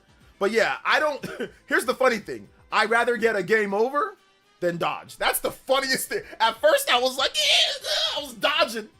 Bro, I was straight up dodge at the beginning of the game. But then when I finally was learning the parry timing, and the game makes it okay to learn parrying because it saves. You take one step, it's like you take one step, the game saves every single 2 steps. So there's really no risk in dying in this game. So that's good because it'd be too frustrating because if you're trying to just parry everything. So that's the cool thing about the game is that, yeah, you can suck and die every time, but that's okay. You'll just start right where you left off from because it saves it every single time you finish a battle, every time you go into a new area, every time you walk a few steps, it's always saving. So, and you can reload different saves. There's really no risk to dying in this game for the most part. So at first I was just dodging everything, but then later I got cocky, or I got like confident. I'm like, nah, we don't dodge nothing around here. We either parry or we die. Like, we either parry, get hit, or die. Like, there is no dodging anymore. It's you parry everything. You learn the timing. You die as many times as you need to die to learn the timing, and you beat it that way. You dodge nothing, so I don't dodge anything now. Now I just I either get hit, or I parry, or I die from the attack. those are the three options that I have. You can parry everything in the game. Everything can be parried. Every single thing can be parried in the game. Dodge and parry and Claire Obscure, since it made me dodge and parry Doom Dark Ages look like cake. Oh yeah, the timing for Doom the Dark Ages is really big from what I've seen and from what I've heard for the parry window. But yeah, it makes it look, you know, like you have for like a freaking gradient attack, you know, like the great, or like the gradient counter attacks, like where you have like forever till they're like just like coming at you. You're like, okay, like oh man. So yeah, OJ the parry. I parry everything, man. I parry everything. I try to. But yes, you can parry everything in the game. Expedition 33 is a true gem for RPG fans. I'm waiting for Switch 2 launch. Yes. I think it's gonna come out on Switch 2. I just don't know when it is. But I think they said that, hey, look, you know, that'd be interesting. I think that they're already working. I think they're already in talks with Nintendo. But that's just my own personal opinion. Let's see here. It's like that anime. I parry everything. Yeah. Yep. Even on the smallest parry window. In Doom, it's too easy. Yeah. Expeditions, it's hard on the hard mode. Like the parry window is like, there's an audio cue. For a lot of enemies. Some enemies have louder audio cues than others. But I like to. I mean, you can go off audio cue, but I like to go off of the visual and the audio cue. But more visual cue, just in case if I have to turn the volume down. Sometimes on my surround sound, there's certain sounds that aren't as high as other sounds for like the parry timing. So I don't always rely just upon the audio cue, just because sometimes I don't have the audio loud enough for my surround sound to where I can hear that audio cue. It's not like it's a loud beeping sound for every single enemy. So I kind of just learn from the visual cue. But yeah, if I'm ever blasting it, or if you know if my son and if my wife is outside or something like that with my son, and like they're not inside, or it's not, you know, or if it's like daytime, I can turn up the surround sound louder, then yeah, I'll play. I can hear the audio cues loud and clear, you know. So yeah. Bro, the Jestrals gave me the business when I first got their Saintry. you got the business. Oh yeah, they gave me the business too. Yeah, I got the business, but I learned their ones, but they gave me the business a few times. That was fun. Let's see. Hey, what's up, Jayzilla? F the Knicks. Well, they moved. They got it. They moved on. It can feel like, yeah, it can actually feel like a rhythm game sometimes. It really can. Switch 2 games I'm gonna play: Mario Kart World, Breath of the Wild, Pokemon Violet, and Unicorn. Overlord. Yes, let's go, man. Maybe we get some special costumes on Switch 2. That would be really nice, man. I would love for there to be some like Nintendo themed costumes in that. That'd be awesome. Let's see here. Bro, that parry timing is crazy. I heard, you know what I heard, man? I had some of my friends, like some of the people DM me, just content creators I know, say, like, this game sucks. This is what they said. I couldn't tell you said it. This game sucks. This game's trash. I'm trying to parry. I can't parry him. I have this big old weird thing slap me and kill me. This game sucks. I'm done. They rage quit.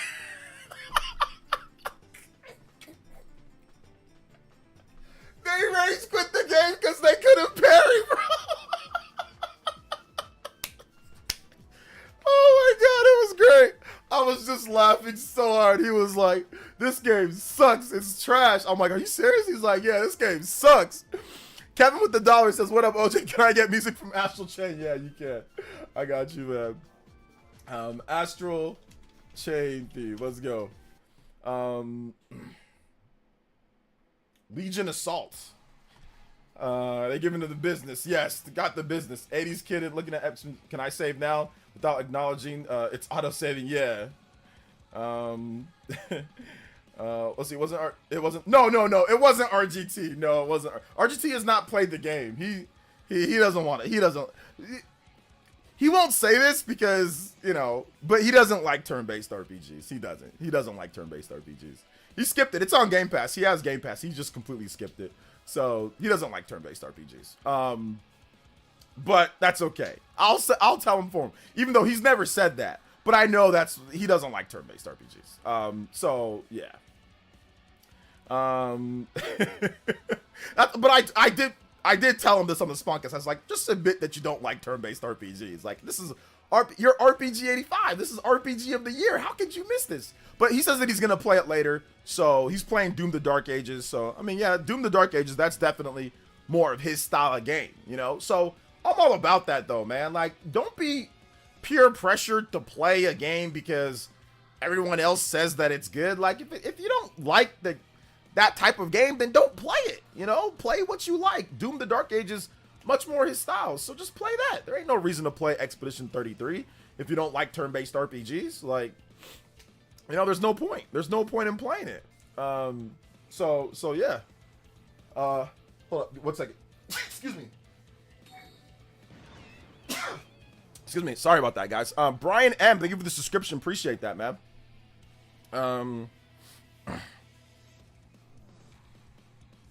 Sorry about that. Thank you guys in the chat. Let's see here. Bots and Kratos. Kaitos. I thought it was Kratos for a second. Was ported. Any hope for Xenosaga? Yeah, there's definitely still hope for Xenosaga. We'll see about this upcoming generation with Switch 2, you know. We'll see. What's up, Mr. Davis? Welcome to the stream. Yeah, there's a new rumor saying that that NetherRealm is working on Injustice 3, so we'll see about that too. Hey, what's up though? Expedition 33 creator said on interview that they were fans of Persona series. I appreciate the creators giving out the shoutouts. Yeah, I mean, you can see the Persona influence. The Persona influence is definitely the like when you pick like your attack, like how like the layout is for like your attacks. Like whenever you click on them, like it'll zoom in. The way that is taken straight from Persona is the UI for the battle screen. Another thing is I mean, this isn't necessarily from Persona, but the relationship stuff in the camp definitely seems Persona-ish. Like you know, it definitely seems Persona-ish. Like the way that they do like the little dates and stuff that you can do in the game. So, and like the little talks that you have with people. Like I said, Persona didn't start that, but Persona definitely popularized that from like a bigger, you know, AAA or bigger RPG. So yeah, so Persona. Those are the two influences that I can see. I mean, some battle things here and there as well. But yeah, those are the two main influences that I can see from the Persona franchise, at least. You know, there's probably some more, though. Let's see here. I'm ready for Injustice 3, the Mortal Kombat break from them. Yeah, Injustice 3 would be good. I'd be down for Injustice 3. I bought the Injustice, I think I bought all the Injustice games. I think I bought all of them at this point. Yeah, the music and vibes are good. I've been waiting for a Metaphor deep discount, but it's held pricey as well as Atlas game. It's been $40. I mean, I think it was 30. It was $30 just a little bit ago. So you definitely missed that. You missed that discount. But yeah, it was down to 30. I think for like Black Friday or a little bit after that. I know it was $30 a little bit ago. So you missed the deep discount. The Wii Woo social link is the best. Yeah, it's nice. It's funny. I have so many hours on Metaphor on PS5. I wish there was some way to cross-save for Switch 2 when it releases. Prefer to play RPGs handheld on the go. Yeah, that'd be nice, but unfortunately, James, Sega does not do cross-save. They don't do cross-save. They don't do cross-buy. They don't do cross-anything. Sega does not do cross-anything. Like, they legitimately, like, they'll release a game, then they'll have, like, a better version on, like, the next system. Nope, buy the game again. Persona 4, Persona 5. Persona 5 Royal on the PS4, Persona 5 Royal on the PS5. You want the PS5 version? You want the 60 frames? You want to update? Nope, no update. You want to upgrade? Nope, no upgrade. Buy the game. It's a separate SKU. So, and they don't do cross. You got to start over. You want to play Persona 5 on your PS5 and get 60 frames? Too bad. Too bad, so sad. If you were in the middle of it, bring over your save file. Nope, start a new file. It's like... So yeah, Sega's pretty bad with that, to be honest, man. Like they're pretty bad with that. Green Ninja, you gotta put PlayerEssence together. That's how it'll tag me a little bit better. Do you think the Steam console will be any different from what's currently happening with Xbox? Do you think Sony will remove their games once it comes out? I'm not sure on either one of those. Negative on either one. Not sure. So we'll have to wait and see on that one. That's my line. That should be my tagline in all my videos. We'll have to wait, or in my banner, PlayerEssence. We'll have to wait and see. Like that should be that needs to be the tagline in there. We'll have to wait and see. So yeah. Wait and see and wait, see, and here we go. Or what? Oh man, it's all good though. Did you activate this XP thing or the YouTube update? It's a YouTube update. I didn't activate anything. It wasn't here last week. When we streamed on Saturday, it wasn't here. So yeah, they took Sunday to probably update it or something, or maybe this morning, and then all of a sudden it's here. Yeah. Also, guys, Nintendo's going to be at Gamescom this year in 2025, so that's good. I think they took Gamescom off last year in terms of having an official presence, but apparently like they showed, or was that the year before that they showed developers stuff? I think it was the year before, 2023 or 2024, one of those years, 2024 maybe. Either way, Nintendo's going to officially be at Gamescom this year, so that's definitely a good thing. That's a good thing as well. So yeah, that's good. Nintendo also explained why Mario Kart is the perfect launch title. And I found it funny that people were trying to dispute Mario Kart being like the perfect launch title. It's like Mario Kart is the best-selling game on the Nintendo Switch 1. It was a pack-in before, and it did incredibly well. People love Mario Kart. And if you look at the history of Mario Kart has been one of the best-selling games on pretty much every platform that Nintendo's released in the last 20 years. Like, Mario Kart's been one of the top, if not the top-selling game. So the best-selling game on the Switch 1 is Mario Kart 8 Deluxe, from first-party standpoint. The best-selling game on the Wii U is Mario Kart 8. The best-selling game on the Nintendo 3DS, you guys want to guess what it is? You guys want to guess what the best-selling game on the Nintendo 3DS is? We can actually go and look at it, so we can tell you guys how important Mario Kart is to a Nintendo system. We can tell you how important it is. It's incredibly important to have Mario Kart out early and often. You want to have a Mario Kart game out early because it just does so much.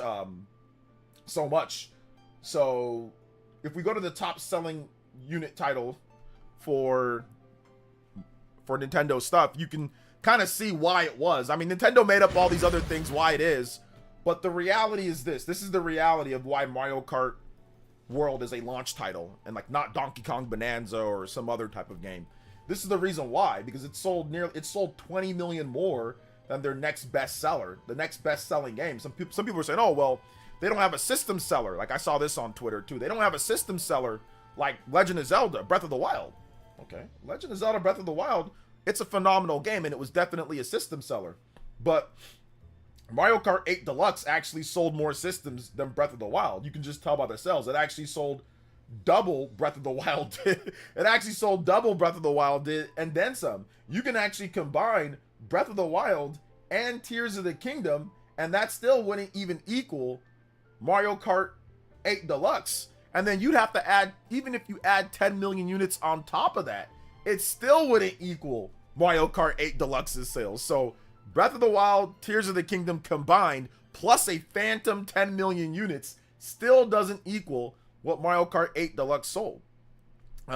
So yeah. If you look at the Wii U, obviously not a good selling system, but more than half the people that bought a Wii U bought Mario Kart 8. It sold 8 million units. So it makes sense that Mario Kart is going to be that game. I'll get that done in just a bit. Look at the Nintendo 3DS. The best-selling game on a lot of you guys probably didn't know this, almost 19 million units sold for Mario Kart. That actually outsold the Pokemon games. See all the Pokemon games? It outsold all the Pokemon games on the Nintendo 3DS. Mario Kart 7, best-selling game on the 3DS. So for 3 straight generations of Nintendo hardware, Mario Kart has been the best-selling game. Why would you not have Mario Kart at the launch? And because that's what people want when they buy a Nintendo system. A lot of casual and core base. Even if you look at the Wii Sports was a pack-in. You know, I don't exactly know how they're gauging these sales. I think they're gauging it as North America. It counted as a sale, but everywhere else it wasn't. Like in Japan, it wasn't a pack-in. So I'm not even sure how they're counting the sales. But let's just say you want to. I don't think Wii Sports sold 80 million individually. I think they're counting the pack-in, you know. But let's just say you want to eliminate that because it's a pack-in, okay? Like it's not like an extra bundle pack-in. It's like legitimately like just like a pack-in, you know, for like the same price, right? Mario Kart Wii was the best-selling individual Wii game. Was with 37 million units. Was Mario Kart Wii. So even if you go back to the DS, still you had Nintendogs, you had New Super Mario Bros, and you had Mario Kart DS. Mario Kart DS is right up there. So Mario Kart, in any generation, Mario Kart has never not been lower than number 3 on the sales charts for any in the last 20 years. But even if you go back to the GameCube, Mario Kart Double Dash is, I think, the top 5 best-selling GameCube game for Nintendo. I think Melee's the best-selling game, and then I think Double Dash might be right behind that or very close to it. But either way, in the last 20 years, the DS was 2004, right? 2004 for the DS, or yeah, 2004. Last 20 years, Mario Kart has been in the top 3. So it makes sense that Mario Kart is a launch title. Cybertoast with the $5 dono, and Brian M, thank you for the subscription, says, it just hit me. I might have more time in Mario Kart than any other franchise. I started with Mario Kart on the SNES. Yeah, I think I might have more time on Mario Kart than any other franchise too, for me as well. Caitlin and Justin with the $5. I think people like Mario Kart. Yeah, I think people like Mario Kart. I think that is a safe proclamation, Justin. I agree. People like Mario Kart. Definitely people like Mario Kart. So yeah. Jax G, thank you for the subscription, man. I appreciate that. Let's go. Shoutouts to Cyber Taurus, increasing his Hokage lead to 50. 120 on the board. We're going even further than beyond. Let's go. Thank you guys so much. Appreciate that. Also, big love to Jax G. Thank you for the tune-in tier once again. Also, guys, if you guys want to become Elite Ninjas, you can go even further than beyond. Exclamation mark member, all lowercase. If you want to become a member, it's only $1, and you get a badge next to your name like Jax has. It looks awesome. You get exclusive emotes, and you're going to be able to play Mario Kart World with us from day one, and that's going to be a lot of fun. So shout outs to you guys. Appreciate that. Let's go. Nintendo made a perfect move with Mario Kart launch. It'll leave a spot for Donkey Kong, and after get new big Mario game. Yep. Like, I think it makes perfect sense. You know, we had some people on Twitter, you know, say stuff. So one of the things that was said over the weekend was Nintendo has a rushed launch, like the game key cards, which that's fine. People are allowed to have their, I think it's good discussion. I have no problem with that. But yeah, somebody did say like, oh yeah, it's a rushed launch, like game key cards, you know, justifying game key cards. What else did they say? They said thin first party lineup, thin first party launch lineup. They said, what else? They said bad communication. They just said like a number of things. And I think it was interesting because as somebody who's covered Nintendo for a decade plus now, right? This is by far the most least rushed launch. Oh, day one patch too. They said day one patch. This is the most least rushed, most prepared, most content that I've ever seen for Nintendo launch in the last 20 years. There has not been, and I'm not just saying that just to say that, like we can go over the facts, you know, overall. So that's just really kind of what it is. The games, they have 2 brand new non-port games, which that's almost never happened. Nintendo always has some type of port for like one of their big first party games. With the Switch one, it was Mario. It was Legend of Zelda Breath of the Wild was a Wii U port. Still dual launch, but still a Wii U port initially. Mario Kart 8 Deluxe, that was the other big game outside of 1-2 Switch. That game's not very good. But yeah, Mario Kart, that's a port from the Wii U. They have Donkey Kong and they have Mario Kart World. Unique, ground-up, built Nintendo Switch 2 games. That's better than what we got in terms of the launch of the Switch 1. If you look at the 3DS, let's not even talk about the 3DS. Like they had like, what was it, Pilot Wings and Face Raiders? That was atrocious for the launch of the 3DS. You look at the Wii U. The Wii U had New Super Mario Bros. And Nintendo Land. Yeah, and then they didn't have anything for like months after that. And then what was it? The Wii. The Wii had Wii Sports, which was awesome. Don't get me wrong, awesome game. And then they had Twilight Princess, which was a GameCube port. You go back to the GameCube. They had Luigi's Mansion. Then they had Melee 3 months later, or a couple months later, or whatever. Or I forgot exactly when, but it wasn't right at launch, but it was shortly after launch. So that was the better ones, was the GameCube. But the last 20 years, it's been pretty bad compared to this. And if you go to like some of the other things, right? Let's look at the enhanced games. Nintendo usually, like, if you go back, GameCube did not have backwards compatibility with N64. You know, obviously changing formats. We did have backwards compatibility with GameCube. That is true, but there was no enhancements. We have full backwards compatibility that might come with non-patched enhancements. Plus, we have 12 games that are getting enhanced. So even if you're not into any of the Switch 2 games, there's still enhancements coming for free, no additional cost after you buy the game, or if you already have the game. Free updates for games as well. They've never done that before. That is unheard of. And then on top of that, they have super enhancements for games, which they've done that before. But they haven't done it to this degree. Like the bulk of games that we're getting all in the first 6 months, they've never done that. Usually they spread them out. And like, you know, we got Wind Waker. We got one enhanced GameCube game. And we got 0 enhanced Wii games on the Wii U. There were no, hey guys, we're taking this game and we're super enhancing it for the Wii U. They didn't even do that. So for me, the content for the first 6 months from June to the end of the year, this is the best that they've ever had. And I'm not going off just my emotions or feelings. I'm going off of like the actual facts, like content, you know? So I don't know, when people say stuff like that, I'm like, thin? Oh man, if that was thin, then what was the launches beforehand, you know?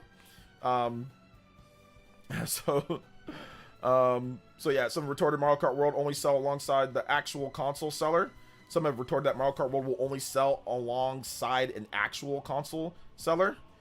Mario Kart always sells. Like, Mario Kart's always been a system seller. 100% system seller. So, people can say whatever they want, but the facts are the facts. Like, the numbers are the numbers. There's nothing that Mario Kart pushes console sales. It always has. From the Super Nintendo. It always has. So, there's nothing really to like, what is there to say with that, right?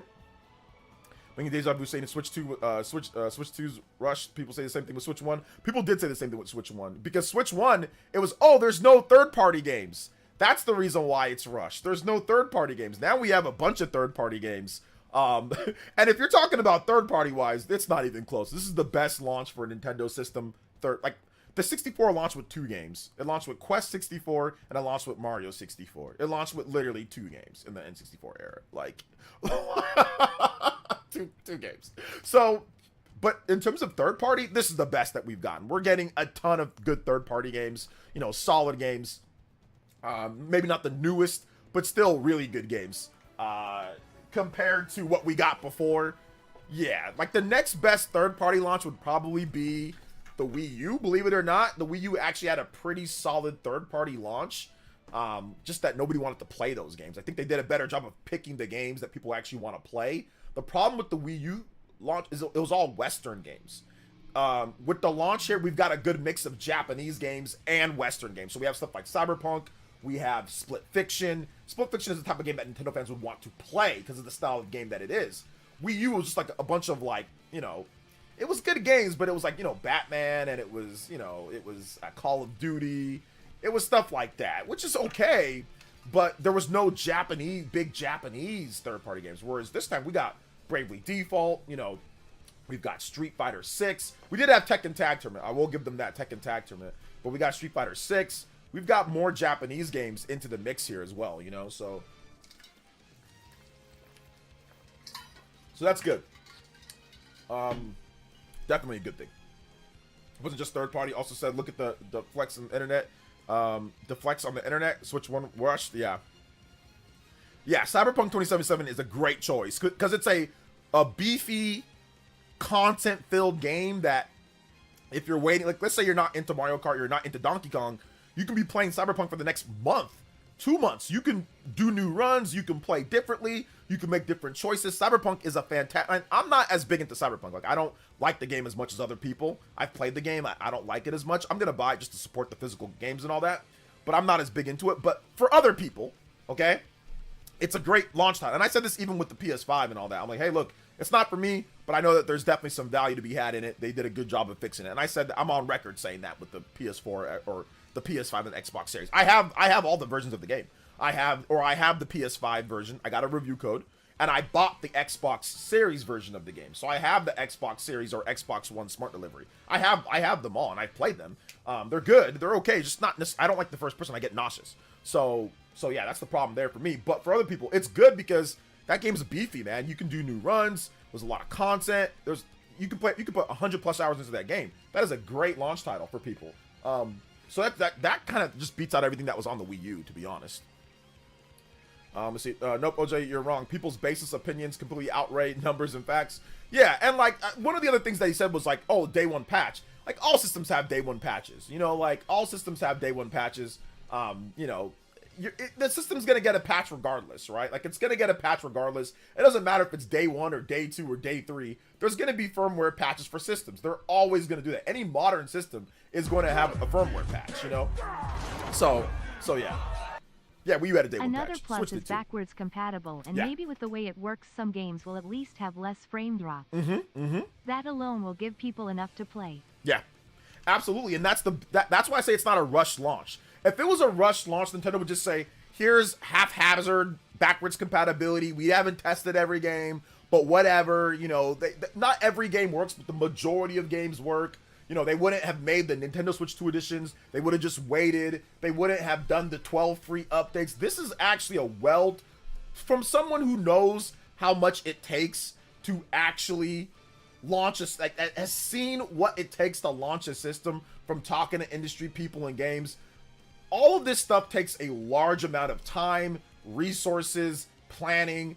There's no way in hell that this launch is rushed based off of the facts. Not based off my emotions, based off of the facts of the 12 free updates for games, Nintendo Switch 2 editions of games, the backwards compatibility, how they did the emulation, the game chat, game share, building that into the system, how that even works is crazy.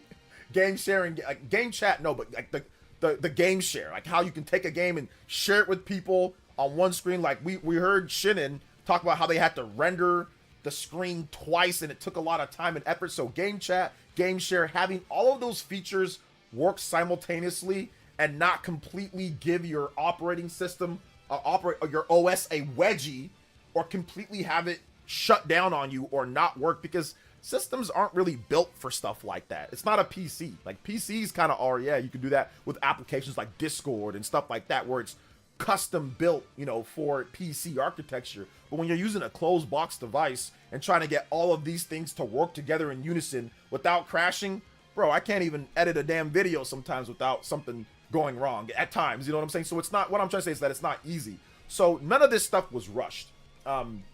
If this stuff was rushed, maybe they'd say something like game chat wasn't ready, or, oh, well, we'll have game chat, but it won't be ready for launch. You have to wait 5 months or something like that, or you have to wait for game chat or game share. Oh, well, game share is not ready at launch. You gotta wait, you know, however long. So that to me shows rush. Like when you have like a main feature and then it's not there like fast enough, then that can be signs of a rushed launch. Or you don't have any games for the first couple of months. Like where's your games at? Or you have a very light lineup. Like you don't have anything major. Mario Kart World, Donkey Kong Bonanza, those are 2 major games. So yeah, to me, I'm not seeing any signs of being rushed, you know? At least nothing that I can see. Maybe I'm wrong though. Let's see here. Hey, what's up, The Great Wall? Yeah, we talked about the Prime series already. Nintendo just filed the trademark so we could get a re-release of the games. Thank you for the $3 though, Justin. I appreciate that, man. Shoutouts. Let's go. Hey, what's up, Brocky Rob? Other than recent Switch update, is there anything I need to do before Switch 2 launches? Recent Switch update. Anything you need to do before? No, not really, man. Just it's coming out. So I mean, you can get an Express SD card if you want, micro SD card. Maybe you can find one of those. Let's see here. Cody with the $1.99 says, "What Switch 2 games are you playing on launch?" Mario Kart World for sure. I'll probably test out some third-party games. So maybe like probably like some backwards compatibility. So yeah, I'm gonna test out like Pokemon. I'm gonna test out a bunch of stuff. So I'll probably do the 12 free game updates. I'll probably test out Breath of the Wild and Tears of the Kingdom. I'm gonna be streaming for a really long. I'm gonna have like a marathon stream. So I'm gonna be streaming for like a really long time. So I'll be testing out pretty much everything. You know, I'll be testing out almost everything. So yeah, it's gonna be good. Raidou doesn't come out at launch, Sage Player. Raidou comes out June 26th. So that's about 3 weeks after the launch. Yeah, I think it comes out like the 20-something. So yeah. So Raidou is not a launch game. Let's see here. I'm just going to play it all day. Yeah, it's going to be fun. I don't know if we're going to run Mario Kart at launch, Jax G. Just because I'll be with my brother. So me and my brother are probably going to play it like just local. We're probably going to play. We might do some online stuff, but I can't guarantee it because who knows? I mean, it's going to be midnight, so some of you guys might have to work or might have to, but we might. I can't guarantee it because I'll be at my brother's house. So yeah, we're probably just going to do like locals, like a lot of local stuff, like anything that has like local co-op, we're probably going to do. So I'll probably bring a portable monitor, so maybe we can even get like a dual setup going. So like, and we can do game chat or game whatever in like the same room. So we'll figure that out beforehand. Yeah, there's like a new like commenting system, point system.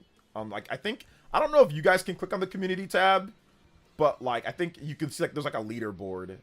So if you comment or if you like drop dono or whatever, it like gives you like points. It's kind of like Twitch. Excited to see my brother. Yeah. I mean, I saw him not too long ago. He came a couple months ago, and all we did was fight each other. That's all we did. Like, that's all we did was beat each other up. Cybertoast with a $5 dono. Being the tech nerd I am, I plan to go through and test a lot of games at launch.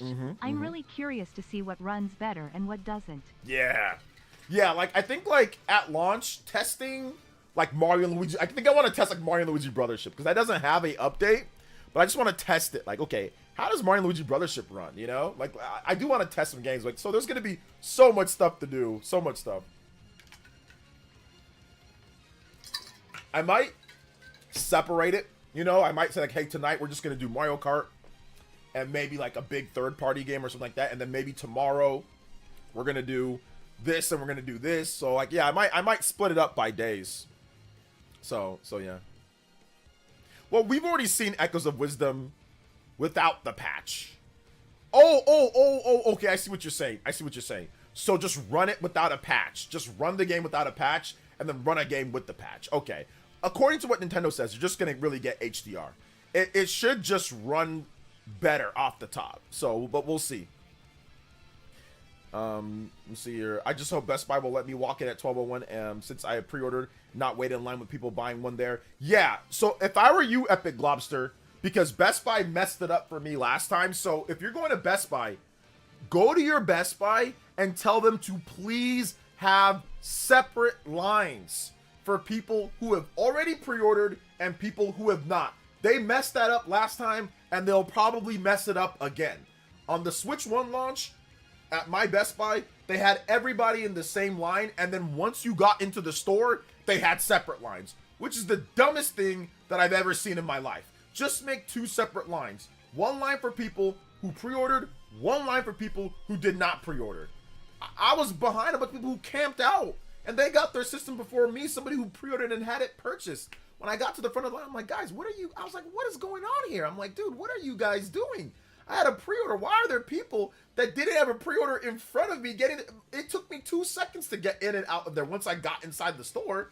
So go to your Best Buy and let the managers know, because trust me, they're stupid. Like, a lot of them are dumb and don't know how to do this or have never done it before, because midnight launches aren't a thing, by the way. They're not a normal thing. So keep that in mind, guys. Like, a lot of these stores have not done midnight launches ever. There's going to be a lot of new employees, guys and girls that have never done it before. Go to your Best Buy, call them, and make sure they know what they're doing. Trust me, it might make the difference between you being there for 2 hours or you being there for 15 minutes. Caitlin Justin with the $3 dono. My friend gave me the money to try to get him one. I'm going to try to get one at midnight at my GameStop, then Nice. give him my Walmart one. Lol. Nice. You're a good friend, Justin. You're a good friend. Combo breaks in the house as well. Launch a GTA 5 on Switch 2 to 3 years wait. Enhanced Switch 2 3DS GTA 6 launch.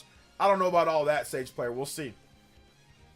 Thanks for the tip because I have mine pre-ordered at Best Buy. Yeah, call them, party man, or go there. Go there or call them. Whatever's easier. If you try to call the store, calling a Best Buy is weird as heck. So it's best to probably go there, go to the tech department, or go to. Can I speak with the manager who handles midnight launches? Please let me and like go there and let them know because they don't know how to do this. They're new. A lot of these guys have not been there. They were not there for the Switch 1 launch, or they've left, or they quit working there, or they work somewhere else now. These are going to be new employees. They were not there for the Switch 1. Now, some stores, there's going to be people there that were there for the Switch 1 launch. They know how to get it done. GameStop knows how to get it done because it's a GameStop. So they will have separate lines for people. People who are camping out and people that are, you know, picking their, just straight up picking theirs up. So GameStop will probably get it right. My brother told me, like, he just walked right in. He had it pre-ordered. He walked in, got his Switch, and then walked out because they had 2 separate lines. So my brother was like, yeah, it was easy for me. Where I was stuck at Best Buy. By the way, I had to drive 2+ hours from Thousand Oaks because I was working the night of that Friday night. I was freaking working because the job that I had sucked, and they're sitting there, and I tried so hard to get out of going to Los Angeles, but I was on such a short leash.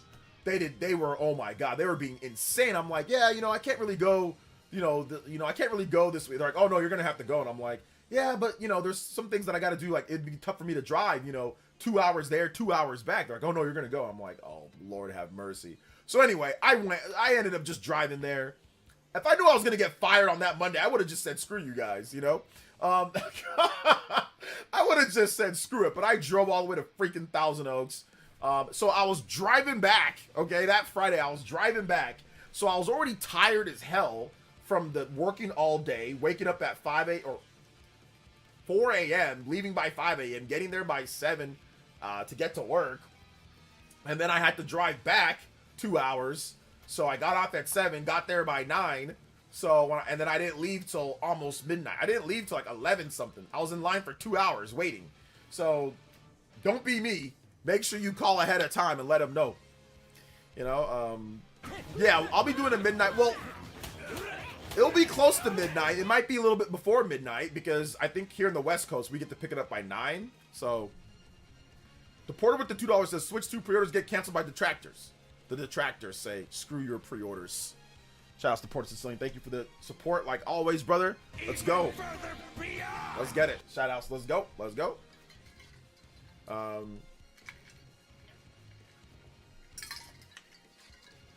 For your information, pre-orders start at 3 p.m. at GameStop. You mean new pre-orders? And what time are you talking about, Projo? So you didn't really give too much information there. 3 p.m. when? There's no midnight launch where I live in Quebec, Canada. Oh, sorry to hear about that, man. Dean with the $1 dono. Thank you so much, Dean. Appreciate that. And Dean says, let me see what Dean says. Dean says, OJ, I think I've seen the community of haters so desperate to convince us that this is another Dom Matric Xbox One situation. I don't like game key cards, but I feel like the opposition to them sounds a lot like now anti-digital argument. Well, those are two separate things. The game key cards have nothing to do with the Dom Matric situation. So yeah, I don't know if you're confusing two situations or you're just saying like you're trying to add it on, but yeah, it's not that at all. In terms of game key cards, yeah, some people don't like them. You don't have to buy them if you don't like them. Don't buy them. Support the games that are not game key cards. Support the games that are physical games. That's really what it comes down to. So buy Nintendo's first party games. Those are all on cartridge. So buy those instead, or buy Cyberpunk. Buy what else is on cartridge? Rune Factory. Buy Rune Factory. Buy Cyberpunk. Buy Daemon X Machina later. So buy those if you don't like game key cards, and buy Nintendo's first party games. Donkey Kong Bonanza, Mario Kart World if you want to get that physical. Or Nintendo Switch 2 stuff like Legend of Zelda, Tears of the Kingdom, Breath of the Wild. So just get those if the game key cards are not your style. Let's see, on June 4th, per Jake Randall. Okay, there you go. Thank you, Projo. You left out some information there. So all right, June 4th, 3 p.m. 3 p.m. PT, 3 p.m. ET, 3 p.m. What time? 3 p.m. Still left out some more information there, Projo, but it's okay. Kraken Jack says, "What's up, Kraken Jacks? The whole time I've been in Cali, lived near you. I live in Thousand Oaks. Oh yeah. I'm a couple hours away, but yeah. Shout out to Thousand Oaks. It's a beautiful area. I love Thousand Oaks. I just don't feel like driving there on a freaking Friday when the Switch 1 was coming out in 2017. Terrible time frame for me, boys and girls. Do you post your videos before you go to bed or when you wake up? I'm up at 6 a.m. and they're already posted. I post them before I go to bed, so I schedule them. I don't wake up and well, I'll be honest though. Sometimes I actually am up. Sometimes I actually am up by 2 or 3 or 4, and they're posted right before. But most of the time, no, they're scheduled. Most of the time, they're scheduled.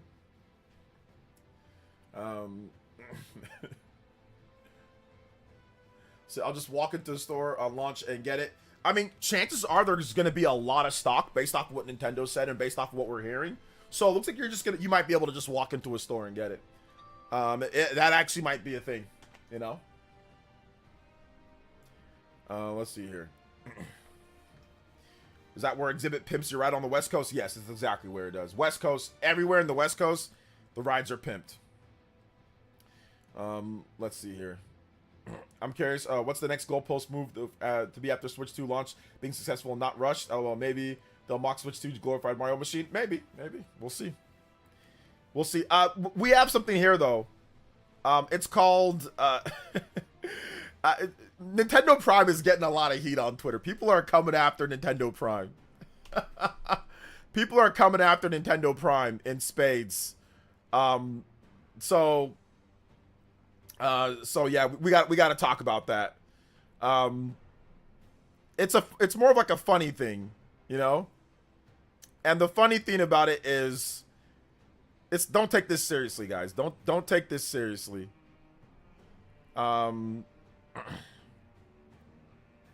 So yeah.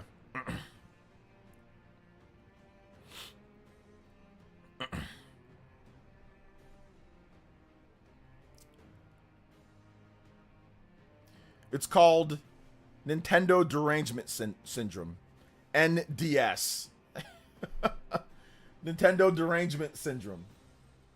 So, Prime put this up because people have been attacking him. So, I thought it was pretty funny.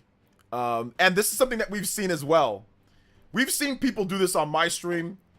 We've seen people get insane about Nintendo for, no reason. There's, no reason to be so upset about a video game system just simply existing or launching.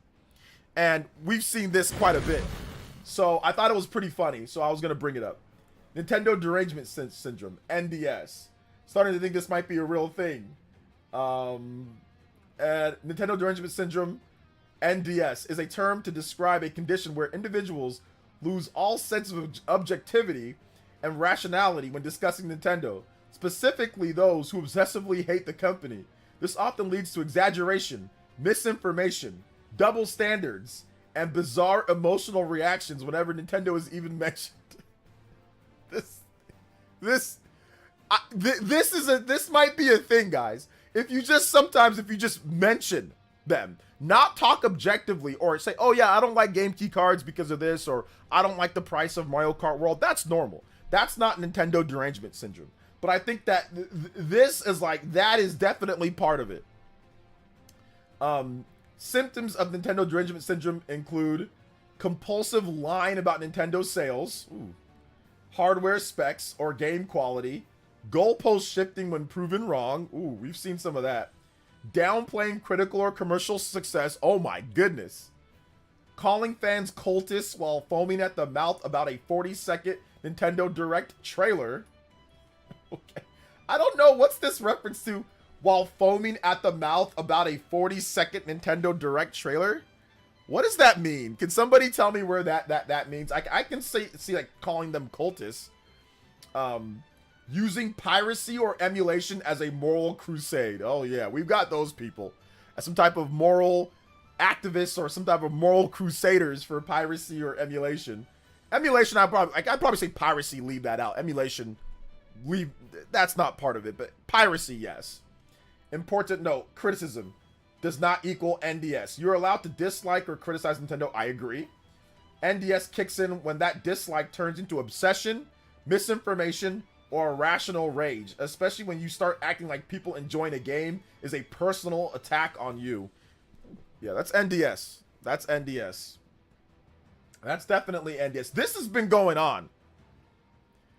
And the problem with NDS is that when people have NDS, they immediately call you bootlicker.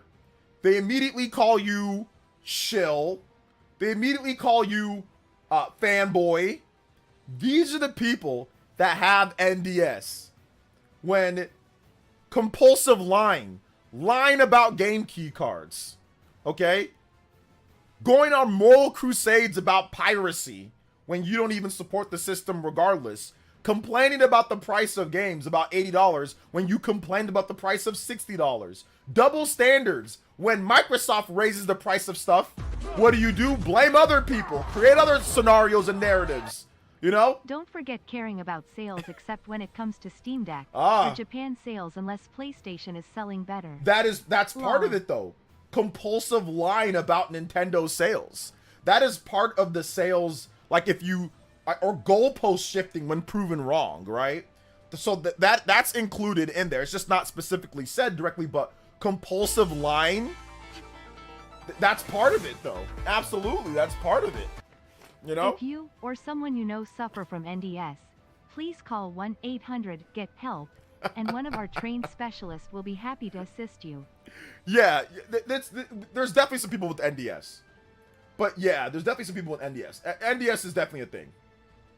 Prime is like a lightning rod for, I don't know why. People attack Prime. Like, I get how you can maybe be annoyed, but to be honest, he's actually pretty logical. The only thing that he got called out for, and I'm like, okay, yeah, like, you know, maybe you should have been careful on that one. Like, I was like, the only thing that I remember was him when he said, about the $70 game thing with Sony. Now, I understand what he was trying to say, but yeah, I can see why, obviously, the internet is going to be like, no, you have a double standard. But outside of that, he hasn't said anything too crazy. He's actually pretty logical with a lot of his words. Like, and he's not bashing Microsoft and Sony, like, all over the place. So if you're not bashing Microsoft and Sony all over the place, like consistently, then I don't see how there shouldn't be any too much criticism levied at him, in my opinion. Now, if you're constantly bashing Microsoft and Sony and propping up Nintendo to be like the greatest thing since sliced bread and not having any ounce of criticism whatsoever for something, then I can understand that. Then yeah, that's just like whatever, fanboy type of stuff, whatever. But there's barely anybody that even actually does that that's a Nintendo content creator. Like, I don't know anybody in my circle, at least, that likes Nintendo that actually even does that. So yeah, in terms of content creator.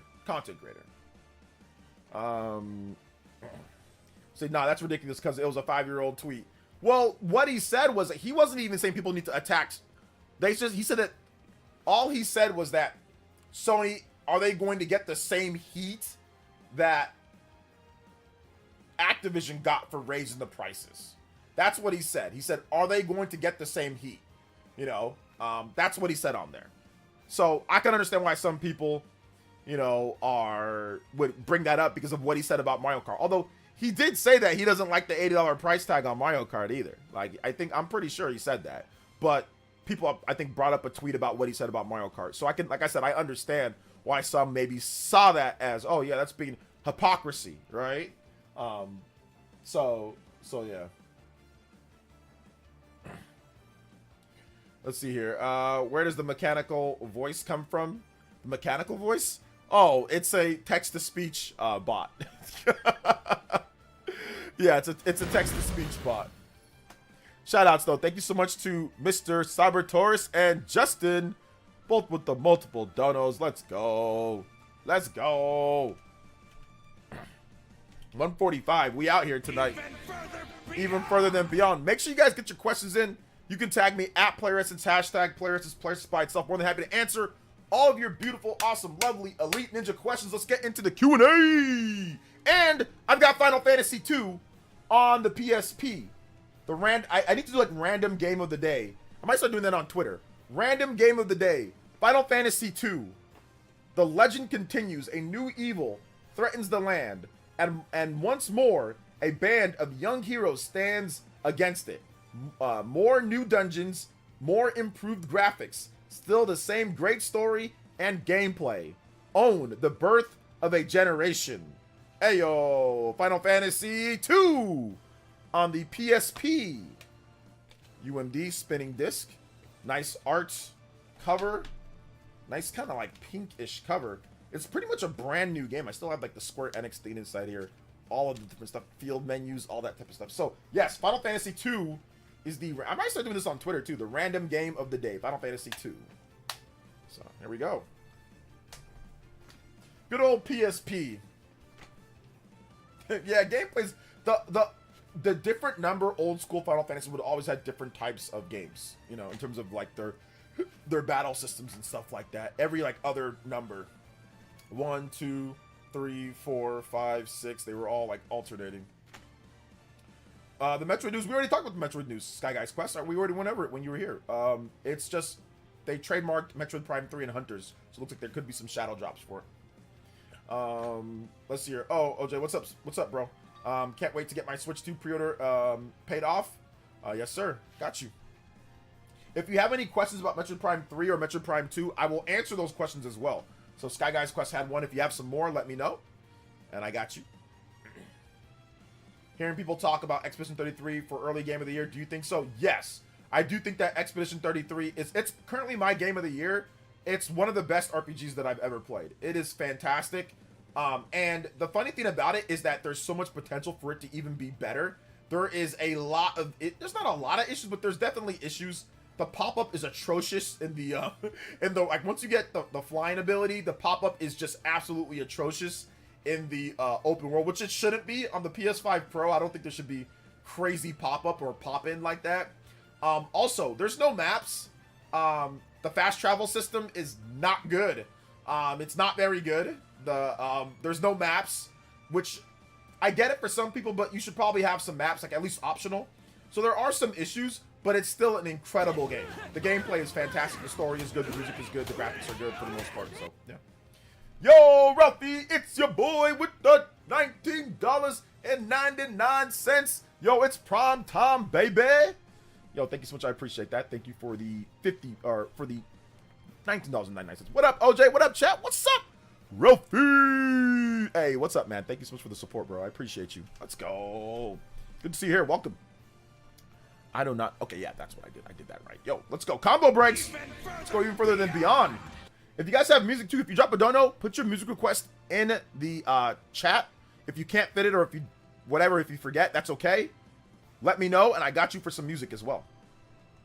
Probably helps the chances on being on the shorter side. It is on the shorter side. Yes, it is on the shorter side. But there's plenty of content. There's New Game Plus. It's actually really good. There's plenty of content in the game. You know. But yeah, I like when they include stuff in our game cases. Marvel vs. Capcom collection came with the comic. It's neat. Nice. Eclipse is my favorite so far. I just wish I had a better PC to have the best graphics. Yeah, I mean, maybe. But, like, the game's not about the graphics. So, I mean, listen, I got a PS5 Pro, and the game has pop-in on the PS5 Pro. And this game does not have, like, the greatest graphics or the biggest world or anything like that. So, chances are the graphics probably wouldn't be that much better than what you're playing right now, unless your PC just is complete trash. But it actually looks pretty similar across the board, you know. Let's see here. I think Prime Remastered gets mouse control performance update. I mean, it definitely could for sure. Yeah, it could. Those who are likely to get an NDS after the following: watch the PC fanboy and console warrior YouTubers likes to brag about how good PC and Steam is. Anyone who links have this, please be careful. Yes, please be careful about NDS. Please be careful. So yeah.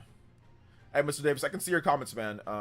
Black Myth on the Switch 2. I mean, it's possible, but I don't see Black Myth coming to Switch 2, no. And it's only $50. That's a wild guess. I need this game now. Yes, it's only $50 for... Actually, on PC, you can get it for like 30-something, 40. There's like discounts on PC already, like launch day discounts, like Green Man Gaming, like some of those different websites that you can just get it for cheaper. So you can get it for like 40-something. So yeah, it's actually... Listen, I'm all for the consumer, but I think they made a mistake.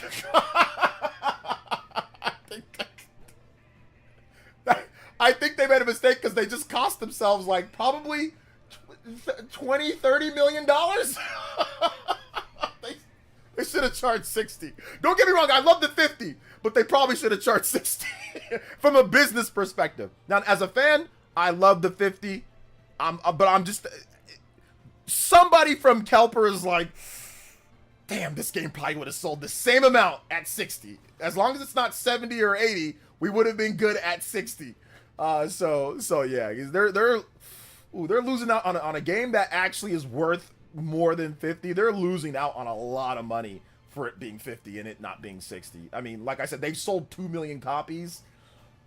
That's 20 million. That's $20 million. That's $20 million right there. Just rough estimate. Obviously not actually 20 million, but that's $20 million. Oh, so yeah. Well, no, I'm not counting Game Pass because the sales of the game are at 20 million or at 2 million. They've sold over 2 million copies. That doesn't include Game Pass. Not 2 million players, 2 million copies sold. So Xbox, PlayStation, PC. So they charged $10 less than the old stand. Well, the old stand. They charged $20 less than what some games go for now, right? The $70, they charged $20 less. So I gave them a $10 buffer and said, hey, maybe they should have charged 60 for the game. So then they lost $20 million. Now, if you go off of, if the game was supposed to be 70, which I don't think that's a good idea to put it at 70 because it's a turn-based RPG that's not that long. So I don't think that was I don't think that's a good idea. But if you just go off of that and maybe they would have sold the exact same, which I don't think they would have, but let's just say that they did, then yeah, they lost $40 million if that's the case. Then they actually lost $40 million. So yeah, but I don't think they would have sold 2 million copies this fast if the game was $70. So I'm not gonna say that. I'm gonna say even at 60, it would have sold the same amount. I think it would have still sold 2 million at 60. Let's see here. If they have DLC, that'll be 20. Yeah, I mean, I think they said something about maybe they're looking into DLC, but they have no plan. I don't think they don't have any plans right now. I mean, if you play the game and you beat the game, really, DLC could work, but it would have to be within the game. Like, just say, hey, look, here's some new things that you can do within the game. It wouldn't be after the game, which is fine. But I personally think that they should just port the game to Switch 2 and then work on the sequel. Don't even waste your time with DLC. Just work on the sequel because the sequel is going to be bigger, badder, and even better. There are so many opportunities. Let me give you guys an example. You can target individual body parts, but it's only when it's completely obvious. But if they made it to where you can actually switch targets, like you can target the midsection or target the arm and certain things happen, or target certain parts, like they could add that into the mix. There's so many different things that they can do. They can add in different types of parries, more parries, different types of dodges to pair. Like there's so many different things that they can do to make the gameplay even better. So I would say if I was them, I would just say, hey, look, work on the Switch 2 port. That's fine. Refine it with some patches and then get right to work on the next game. Just get right to work on like take a break and then get right to work on what you're doing next, because the next game is going to take about another 4 years or so to make. So shout outs to Ralphie with another $5 dono. It says, traded my PSP with my cousin for his DS. Greatest trade I ever made. LOL, he was begging to trade back 8 months later, and I was like, nope. LOL. Shout outs, dude. Fleece finesse 2 times. Ralphie 2 times. Let's go. Shout outs, man. Let's go. Thank you so much for the $5 dono on top of that. Been watching for about 8 years on and off. Glad you're still going strong. Thank you so much, O Thomas. I appreciate that, man. Thank you for watching. I'm gonna be 40 in 4 years. I'm gonna be old too. I'm gonna be 70. I bet Ubisoft is pissed about ex-employees making a Game of the Year contender, and they're talking take nothing but L's. I don't know if they take nothing but L's, but they've definitely taken a lot of L's over the past number of years. But I mean, this type of game, they weren't gonna greenlight it at Ubisoft, but I think that they wish that they did greenlight it at Ubisoft, you know, because this game with Ubisoft's marketing and all that, this game probably could have sold even more if they let them do what they wanted to do. If they let them, but the chances of them letting them like bring on who they want, and like, you know, this guy started finding people on SoundCloud and finding people like on Reddit. Like he just picked like composers and people from like ragtag bunch, you know. It wasn't like, oh, let me find like the greatest composer, like Yasunori Mitsuda or something like that. He was just finding people on like obviously on the discount, you know. So yeah, like it's good though. I'm glad that it worked out the way that it worked out though, you know. I'm really glad that it worked out the way that it worked out. So yeah. Let's see. Nintendo makes great narratives, in my opinion. They do. Oh, like Xenoblade and Fire Emblem are fantastic.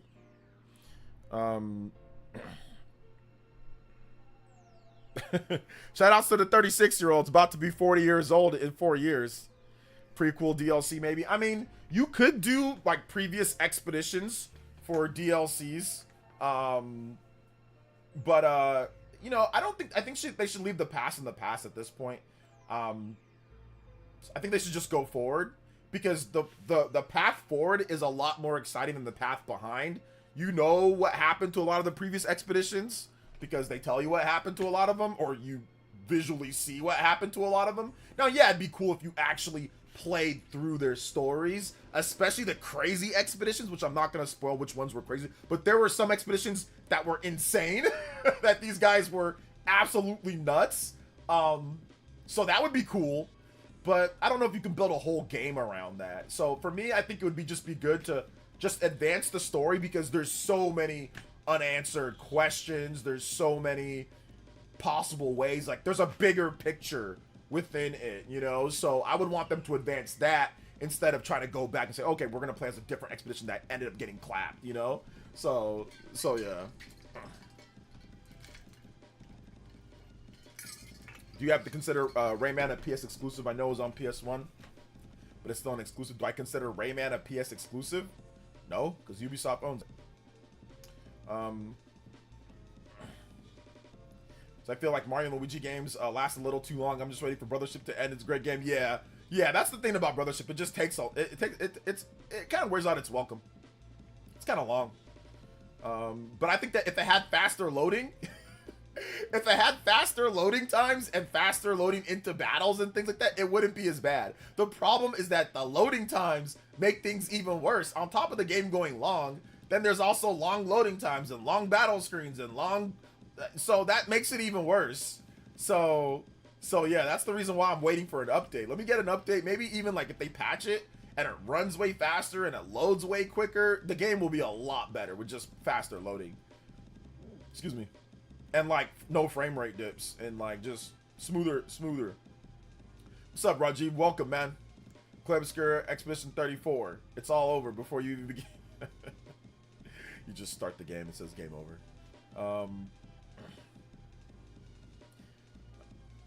Let's see here. All right, keep on getting the questions in though. If you guys have some questions, feel free to tag me at PlayerEssence, hashtag PlayerEssence by itself. More than happy to answer all of your awesome Elite Ninja questions. You guys are on one today. So it's been good stuff. It's been good. We'll also go over some other gaming news. If there is any other gaming news you guys can let me know about. If I haven't heard about it, we can talk about it for sure. So we can definitely do that. All right, let's see. There's been new updates for the Yakuza 0. It's been getting some new updates and direct comparisons from different YouTube or from a YouTuber. So yeah, it's pretty cool. Good stuff there. We got a new trailer for Raidou as well. New trailer for Raidou. So let's go. Let's take a look at this new trailer for Raidou. That might be kind of fun. All right. If Gil was in Street Fighter. All right. And World Spotlight. Oh no, it's 22 minutes long. We're not watching that. I think. What trailer is this? Watch on YouTube. Let me see. When did this trailer? Oh, that was a month ago. That's the same old trailer. Okay, yeah, I'm not watching 22 minutes of the Raidou stuff, so. Alright. Okay, here we go. 6 minutes. Cyberpunk with the $5 dono. I'm low-key about to emulate Chrono Trigger. The whiplash is killing me. Just get it on PC. Just get it on PC. It's available on the PC version's good. PC version's good enough. It's good enough. Combo breaks. Further than beyond for Mr. Cybertaurus 60 on the board. Hey yo, let's go. Thank you so much, Mr. Cybertaurus. We got here 175. Get the PC version. PC version's not bad. Rivier. I am a devil summoner. That is all I will reveal for now. Oh, that The identity of one as great as myself cannot be made known until the appropriate time. When do I think the next Fire Emblem game will be announced? Probably next year. Today, I will show you the ways of the devil summoner Raidou Remastered. I have no obligation to help you. But the Manual. world of Taisho You don't want 20 them would to be wait. exceedingly Or boring. you want them to just go. ATB system's better. First, I will tell you about the time period and demon allies. It is nothing too difficult to understand. But perhaps my intonation is, Rest assured that I will present this information in a clearer tone. Now then, let us begin!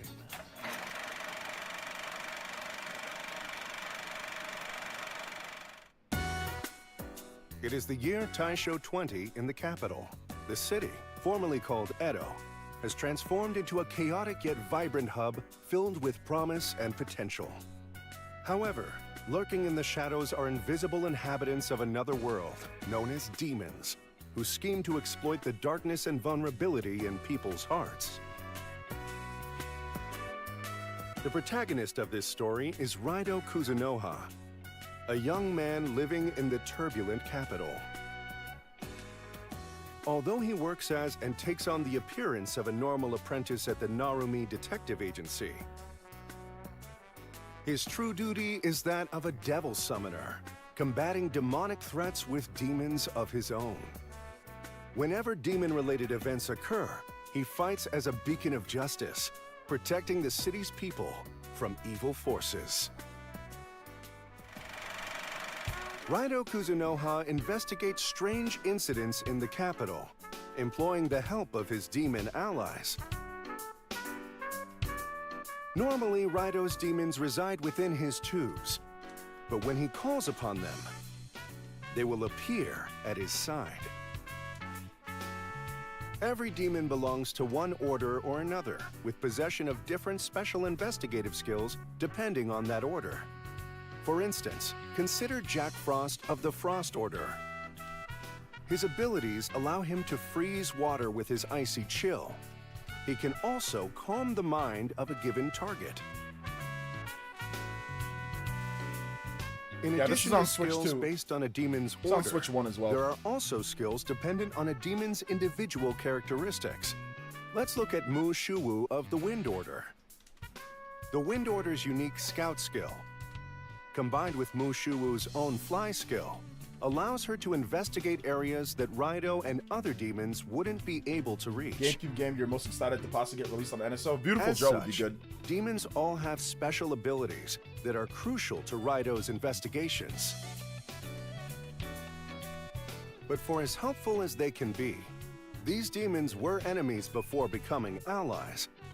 To turn a demon into an ally, you must use the art of confinement to seal them inside a tube, avoiding their attacks while attempting to do so. If you tell the demon what they want to hear upon confining them, they may even give you a small gift. You can also create a new demon by combining two together via demon fusion. Fusion allows demons to pass on skills to the new one being created. Plus, many demons can only be obtained through fusion. The original demons used in the fusion will disappear. But with enough loyalty, they'll learn passive skills that they can pass on to the new one. There are specific ways different demon fusions work. By continuously passing down certain skills, you can create your ideal demon ally. Demon allies can be registered to the Devil Chart, allowing you to summon them back to your party without using the Art of Confinement or Demon Fusion. In this remaster, you can also use the Premium Devil Chart, Pokemon To register Rangers, more game than one getting entry involved per captures to demon, help with puzzles and with stuff. different stats and skills for I each. can see that. This lets you have multiple versions of the same demon in your party at the same time. Looks clean. It's a PS2 game remastered. Create your own personalized party of demon allies and take on the mysterious cases of the Tai Show capital. Look how fast to get into the battle. That's what I like. I like to see the fast battles. I hate when there's long loading screens to get into a battle. Well, I hope you appreciate the footage I put together for you. I have no doubt that it will prove useful. Someone is coming. That is all for today's lecture. I will see you again soon.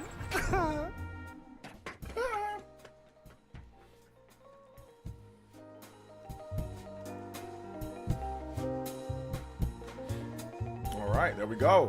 Raidou Remastered. The Mystery of the Soulless Army.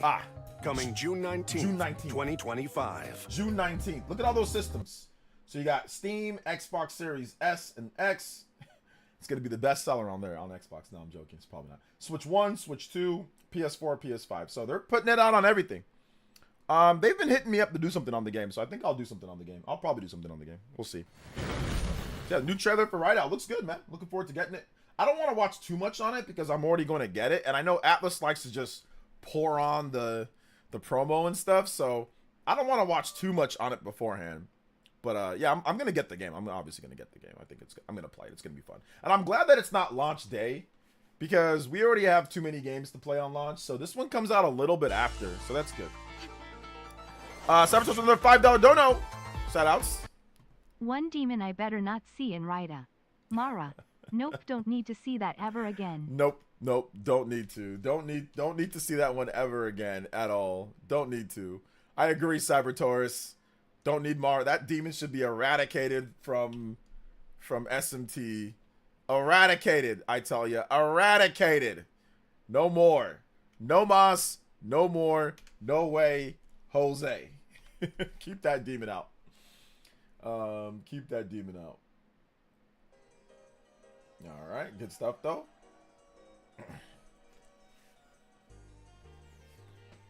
Let's see here.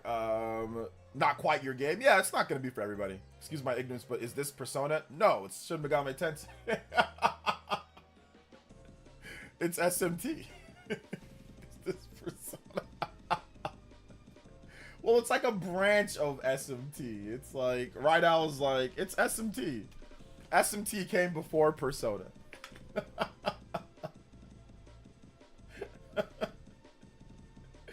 Oh my gosh. So yeah, it's SMT. Well, it's like I said, it's like it's a spin-off from SMT. Persona is also a spin-off from SMT. Raidou is another spin-off from SMT. Everything comes from SMT. Think of Shin Megami Tensei as your mother, and then your brothers and sisters. Like Raidou is one of your brothers, Persona is one of your sisters or another brother. So that's but the mom is SMT. Mom and dad are SMT. So, but everything comes from the core. That's the SMT. So yeah. Since I've been playing so much Atlas the past couple years, I'm not complaining. Yeah, Atlas has been pretty good this last couple of years. They've been pretty good. Because the same demons. Well, I mean, yeah, Drew, it's just that this has been it's funny because it's like a meme. Like what you just said right now it's like a meme. Like it's been funny because people have been I'm not laughing at you. I'm just laughing because it's like funny because people say, "Is this Persona?" When it's actually like this came before. Like, well, Raidou not technically before Persona, but Raidou is like from the SMT universe, right? Just like Persona is. So anytime that there is something that's obviously has the demons that are like, and they say, "Oh, is this Persona?" Because Persona's more popular. But once again, that's from SMT. SMT was first before Persona. So yeah. So yeah, the difference is that one sibling gets more accolades than the other sibling But doesn't mean it's necessarily better. I really like SMT 5 Vengeance. I think I like SMT 5 Vengeance more than I like Persona 5 Royal. So, but I know for obviously in the grand scheme, yes, Persona is the favorite child for sure. Let's see. I got a question about the game. Brand new SMT 5. Brand new SMT 5. What do you mean? What question do you have? Metaphor Refantazio is the one cousin who was adopted by his aunts and uncles. Metaphor Refantazio is definitely the cousin, but the cousin that everybody likes though. The cousin that people like, that's like the homie, because that is essentially is almost definitely, you can tell that that's not your parent. That doesn't look like your parents, but you can tell that you're related. It's definitely that cousin. Like, you can tell that you're related, but it's just different enough. But he's still the homie. He's still cool. You still treat him like a brother or a sister. He still comes by. He can eat. He can open the fridge without feeling weird. You know what I'm saying? Like, he's definitely that type of cousin. At least for me. That's kind of how I see it. But yes, I think I like Metaphor Refantazio, which Metaphor is not, it doesn't have the same, like, the demons. It's not the same. It's definitely separate, but there's some similarities, like to Persona and SMT, of course. But I definitely I think I like Metaphor more than SMT and Persona, you know? So yeah. Let's see here. Soul Hackers and Raidou are definitely brothers. The first Soul Hackers game was named... Yes, Soul Hackers and Raidou are definitely more connected, despite the gameplay being like... Soul Hackers gameplay is definitely different, but they definitely feel a bit more connected. But yeah, SMT has a lot of separate things, you know? So yeah. Yeah, SMT 4 is awesome. I'm looking forward to them finally doing like a SMT 4 remaster in some way. So yeah.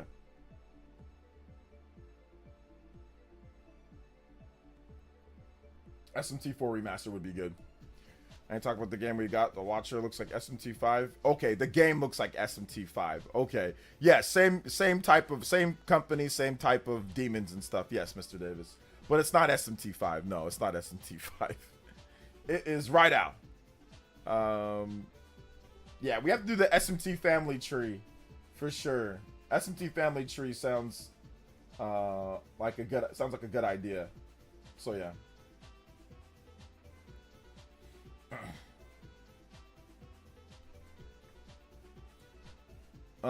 Let's see here. That take a while. That wouldn't be too bad. I think it would be shorter than like the Pokemon family tree. All the different Pokemon games. But yeah, it would take a while though with the amount of games that there are. It'd definitely take a while. If you guys have questions, feel free to tag me at PlayerEssence, hashtag PlayerEssence, PlayerEssence by itself. More than happy to answer the questions. So yeah.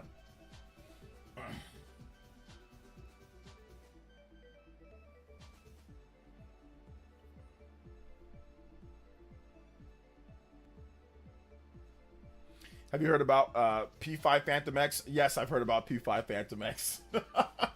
Yes, I've heard about it. What do you want to talk about with that game? I don't really feel like talking about it.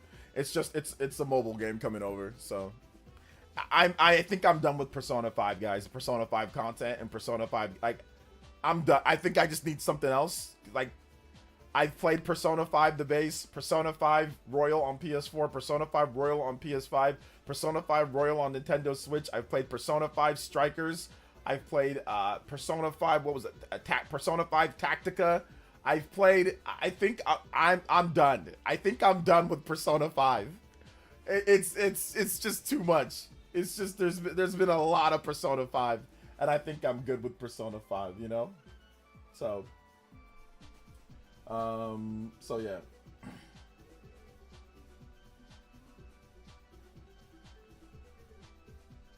So yeah.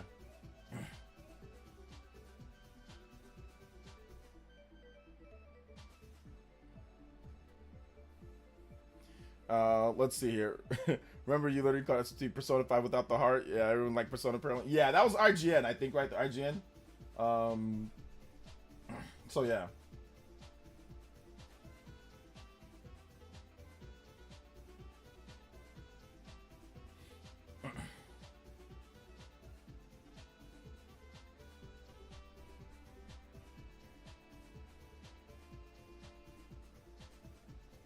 Let's see. The next year is 10 years of P5, and like GTA 5 never moves on, bro. I'm telling you, man. So yeah.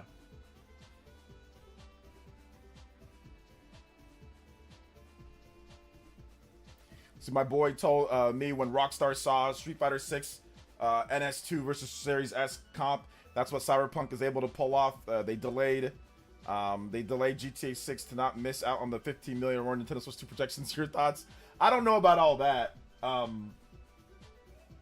So yeah, I don't know about all that, but we'll see. We'll see for sure. I'm not like GTA does not care about the install base of the systems. Like I don't know if they care too much about it. I think they just release it on whatever they feel like releasing it on, and they know that they can sell the game for the next, decade at this point. So yeah, I don't think they care too much. I think that it is something that they're thinking about, though. I think that they are considering, or they're thinking about, or they're probably putting in the first, ways to get it done, because they're bringing over a lot of stuff to Switch, to Switch 2. So they've got a lot of content coming in. So yeah, I can see them potentially getting something done. For sure. Shout outs to Gambit Zero. We need a Gauntlet Dark Legacy port on NSO. Do we?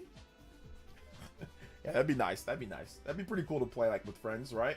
Game share, game chat, stuff like that. That'd be cool. That'd be cool for sure. Let's see. Good questions though, guys. Good stuff. Shout outs to Contra 3. Let's go. It's like a pretty ambitious game. Curious if it's even possible to get it up and running on Switch 2. Is it up and running on Xbox Series S?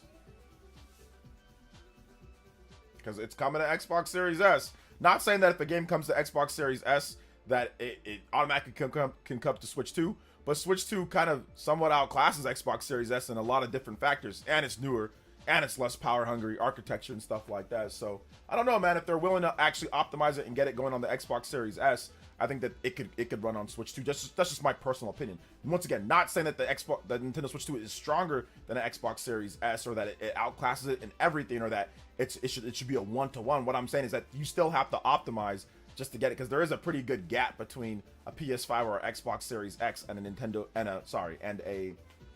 a Xbox Series S that doesn't have DLSS and doesn't have some of the stuff that the Switch 2 has in order to lighten the load on the CPU. Also, once again, Nintendo Switch 2 has more RAM. Like I said, has newer pipelines for certain things. So yeah. Do you see Super Smash Bros. Ultimate getting a free update to Switch 2? I don't think so, but we'll see. Are you ready to get bopped in Mario Kart World? I'm ready for you to cheat in Mario Kart World, yeah. Because you cheated for 10 years in Mario Kart 8. Fire hopping, you do picking broken kart combinations. So this is something that you've done. So yeah, I'm ready to lose, but if I lose, it's gonna be because of the typical party man, jank, the typical cheating combinations, looking for different ways to cheat and looking for different ways to exploit the game. So we know how you roll, party man. That's what you did in Mario Kart 8 Deluxe. I'm looking forward to that, I guess, in Mario Kart World. So yeah.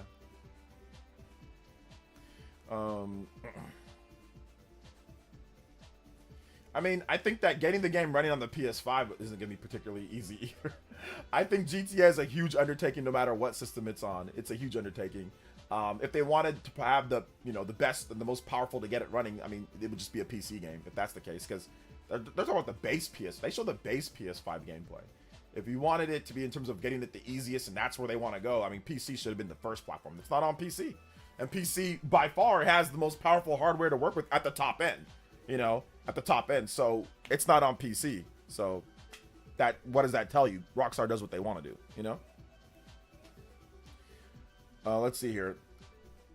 Is it me, or just seems like Nintendo Switch 2 is the most hated console ever on the market? Oh, explains why there's NDS. It's not the most hated, no.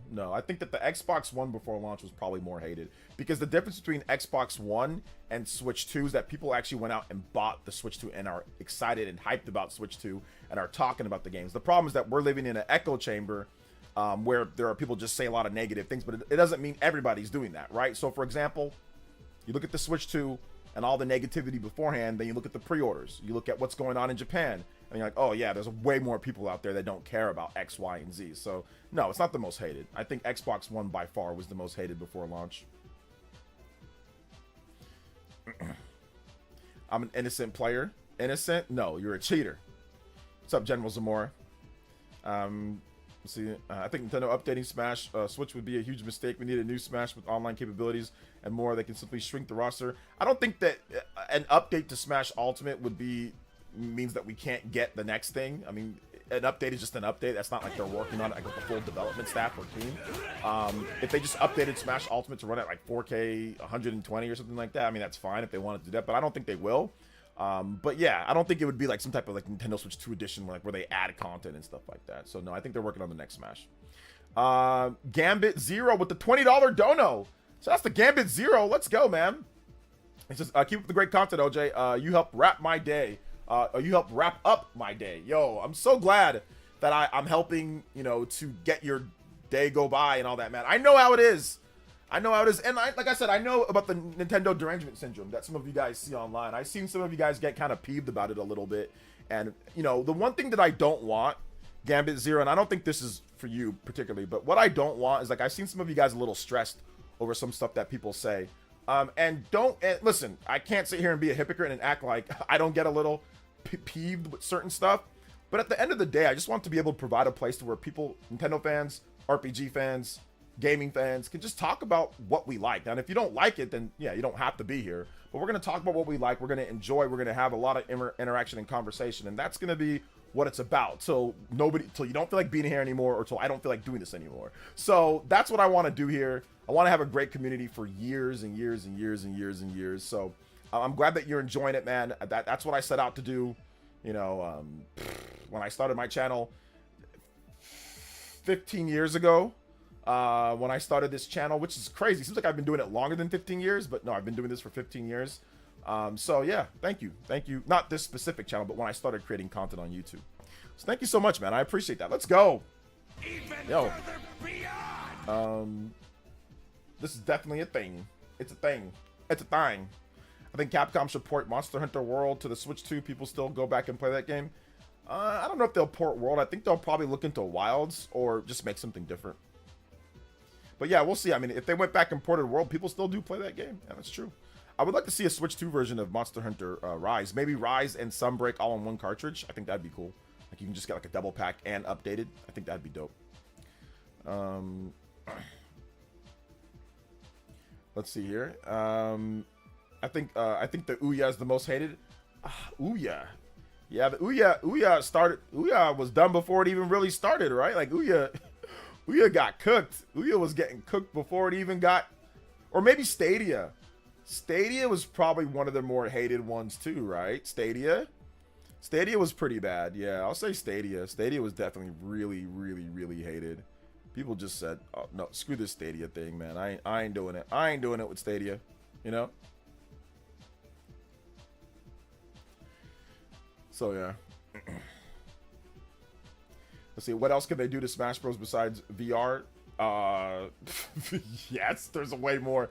How about a single player campaign that's actually good? How about brand new movesets? How about rollback netcode? How about all of those offline modes online? How about a good ranking system? How about better online and co-op support and play? Oh my goodness, don't get me started on what they can do with Smash Brothers. Smash is by nowhere near perfect or complete. I mean, it's an incredible game. It's a 10 out of 10 game for me. But like, there's a bazillion things that they can do to make Smash a better game. Oh my goodness. It would take me all stream to talk about stuff that they could do, like to really get into every single little thing that they could do to Smash Brothers to make it better than like Smash Ultimate. Many, many, many ways to improve. Now, to a casual standpoint, no, there's probably not too much that they can do if you only just play it casually or with your friends, throw items around or anything. But for the core to hardcore to medium core player, there's so much that they can do. A whole laundry list. There's some characters that have had the same movesets for decades. Like, where you're literally, if you know how to play them in like Smash Melee, I mean, not quite Melee, but if you know how to play them like in Brawl, you still know how to play them now. I played Sheik in Smash Melee, and I mean, Sheik's different, but I still kind of know how to play her. But from Brawl, like if you played Sheik or if you played Mario or if you played a lot of these characters, yes, some of the mechanics change and some of the stuff that you can do. But generally speaking, if you know how to play the character from the Wii game, you can still play them now. Like, we've had the same movesets for a long time. The rules surrounding the game kind of change a bit. Like I said, some of the mechanics and physics and how fast things are or slow things are or recovery time or like just stuff like that changes. But generally speaking, like if you know how to play a character from Brawl and up and that character's in the game now, you can just play them. So we need some new movesets. We need new movesets. We need some different things. Like we need updated movesets for the games. Like Mario is still pulling out, you know, Super Mario like the Sunshine, you know, Flood. Mario's still pulling out Flood, you know, which that should be updated. Mario should have Mario Odyssey moves, right? Mario does not have like, does he have like a Galaxy moveset at all? I don't know if there's really anything from Galaxy either. But yeah, he definitely should have some stuff from Mario Odyssey for sure. Or even like Super Mario 3D World plus Bowser's Fury or something like that, right? Like, so we need updated movesets for Mario, Princess Peach, Zelda, all the main cast of characters. Like just start with the basic, the first 8 and then just expand from there. But yeah, we need new movesets. So for sure. Meanwhile, Steam Deck was the most beloved system ever. Nobody cares about it. Well, how much it'll sell, problems it has. Yeah, I remember there was that, what's it called? Night Sky Prince. well, I don't ever play my Switch, but I'm happy that the Steam Deck doesn't have to sell. I'm happy Valve is running charity for us. Yeah, that's maybe why nobody's actually optimizing everything from day one for the Steam Deck, because that ish ain't selling, fam. Maybe maybe you would get more optimized and better stuff and more developers actually creating if that thing actually sold. But the PC fanboys and the PC people will tell you it doesn't matter, it's irrelevant. No, trust me. If the Steam Deck sold as much as the Switch, trust me, there would be a lot more optimization, a lot more stuff made for it. They'd get more. You'd get more stuff. You wouldn't have these weird conversions at times for the Steam Deck versions of games where it's verified, but then it's not verified. People would put more effort into it, but a lot of developers aren't putting a ton of effort into it because nobody's really buying it. But it's funny how some people, yeah, like I said, they'll act like it's freaking charity. Like, oh, well, I'm glad it can sell nothing and I'd still get it. Okay, well, I guess so. Whether you're wondering if a game is even verified or not when it launches, I guess, sure. But that's the cope that we see some of these content creators put out when, like I said, when they have a little bit of NDS, you know, and then call you fanboy and call you names when you literally tell them the truth. Like if you tell them what's happening, or if you tell them, hey, this is what the truth is, they get mad because nobody likes to be wrong. Nobody likes to actually be wrong, especially content creators. Especially content creators with any amount of subscribers. Oh, don't tell them that they're wrong. Don't tell them they're wrong about something. Oh boy. Even if it's factual, don't tell them that they're wrong. If you tell them that they're wrong, ooh, they start acting all sorts of ways. Especially if you like Nintendo. People Party said Man with the same 5. thing about Mario Kart regarding how can it improve over 8 Deluxe lol. Yeah. Look at what they are doing with World. Yeah. I imagine Smash will get a big revamp that is familiar yet unique and different. Yeah. Mario Kart World music, please. Yes, sir. I got you, man. Yeah, that's, you know, so that's the funny thing about all this, you know. But so that's the cope from some of them. Well, I'm glad they're running a charity, you know, so I can play Steam Deck. So yeah. All right, let's see here. Mario Kart World music. Party Man's ready for Mario Kart World. He is ready for Mario Kart World. Good, OJ. I got a PS5 Pro. Game Pass never since me other cares about spending their hard-earned money. Yeah, yeah, it's all good, Gambit. Yeah, absolutely. Yeah, play your games however you want to play your games. Get whatever you want to get. You know, I agree. Let's see here. Ultra ready. Let's say those Switch 2 cases grew on me. The red borders, addictive looking. I love the artwork. Yeah. I gotta admit, man, like, those Switch boxes look nice, fam. They look all shiny and clean. I love the red, the Nintendo red. Red is such a synonymous with Nintendo, that red, man. And, like, I kind of want those red boxes and those, that I kind of want them on my shelf. So, yeah, I'll definitely be getting physical whenever I can. I remember the first time I got a Steam Deck I tried a verified game, it was Klonoa. I thought you just play it without doing anything. To my surprise, you had to mess with settings. I was secretly done then. Klonoa, that's a PS2 game, right? Like the Klonoa Remastered collection. Shout outs to Justin. Let's go. Let's see. Smash needs to introduce stances like other fighting games have. Stances.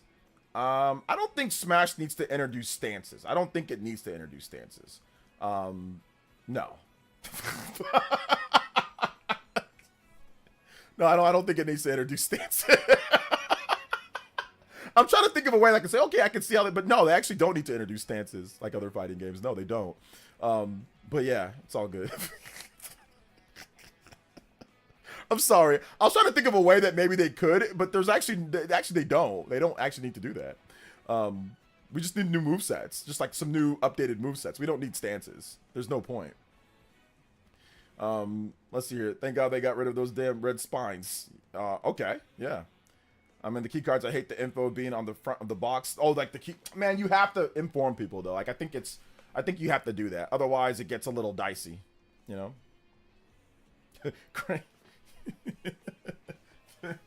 Out here doing the Karate Kid. The Karate Kid. Let's do it, man. Daniel-san. Bowser doing Mario's like, here we go, Taekwondo.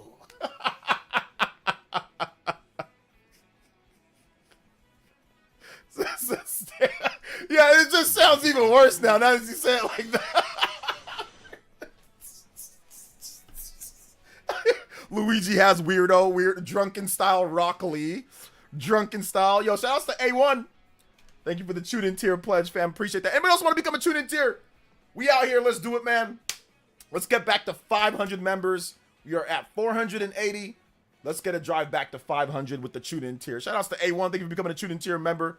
We are going to be playing the next Super Smash Bros. Game when that comes out. So if you want to become a member, get in on that. But we're going to be playing Mario Kart World. That's going to be the big game that we're playing for multiplayer. Like, for, like, the foreseeable future. Elbow stance. Elbow stance.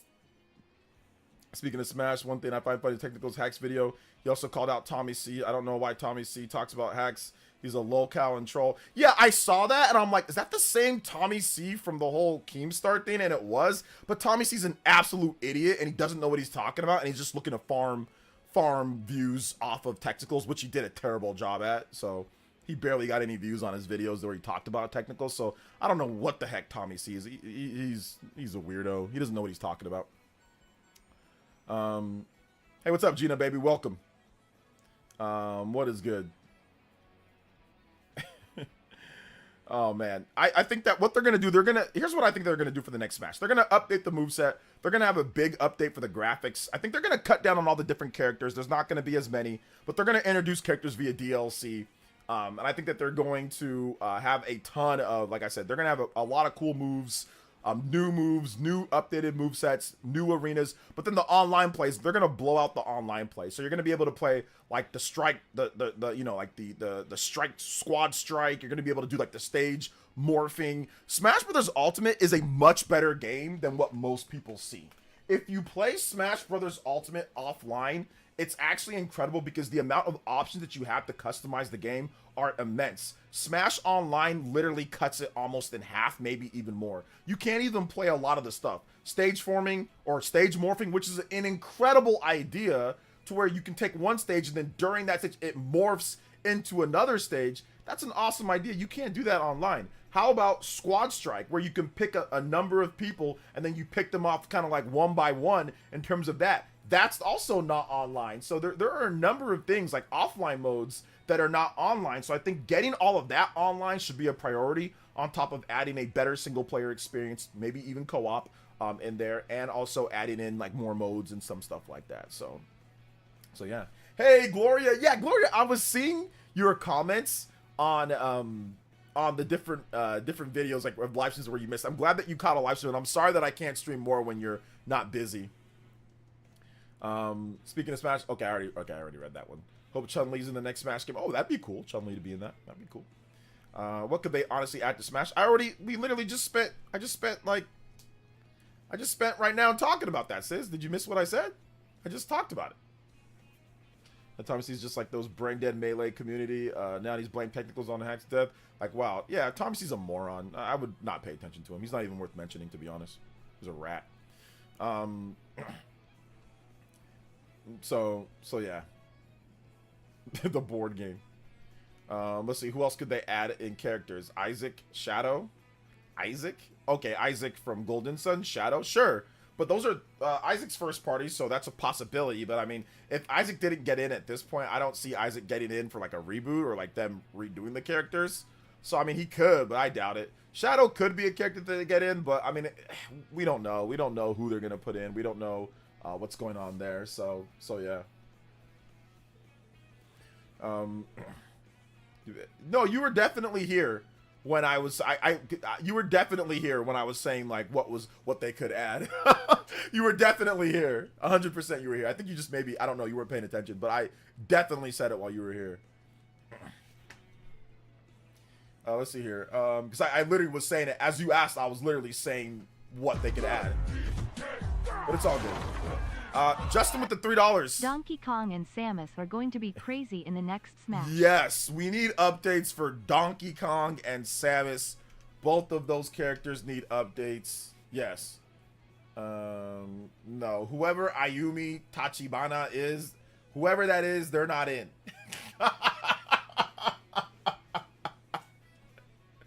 Whoever that is, they're not in. I think I know who that is, but that person is not in. Okay, okay, yes, Famicom Detective Club. Okay, yeah, they're not in.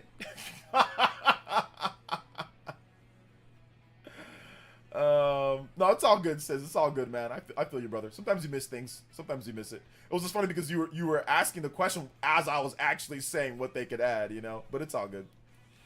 I think most of the Fire Emblem characters will be cut, to be honest. Maybe, but there's so many. There's still probably going to be a lot. They can cut like 4 and still have like 5 or 6.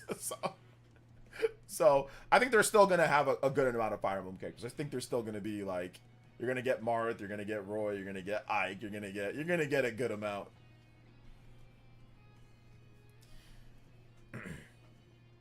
Let's see. By the way, this time Mario Kart World Bundle comes with Cyberpunk, which I wasn't interested in when it came out. Even less so now. Oh well, very. By the way, this time the Mario Kart World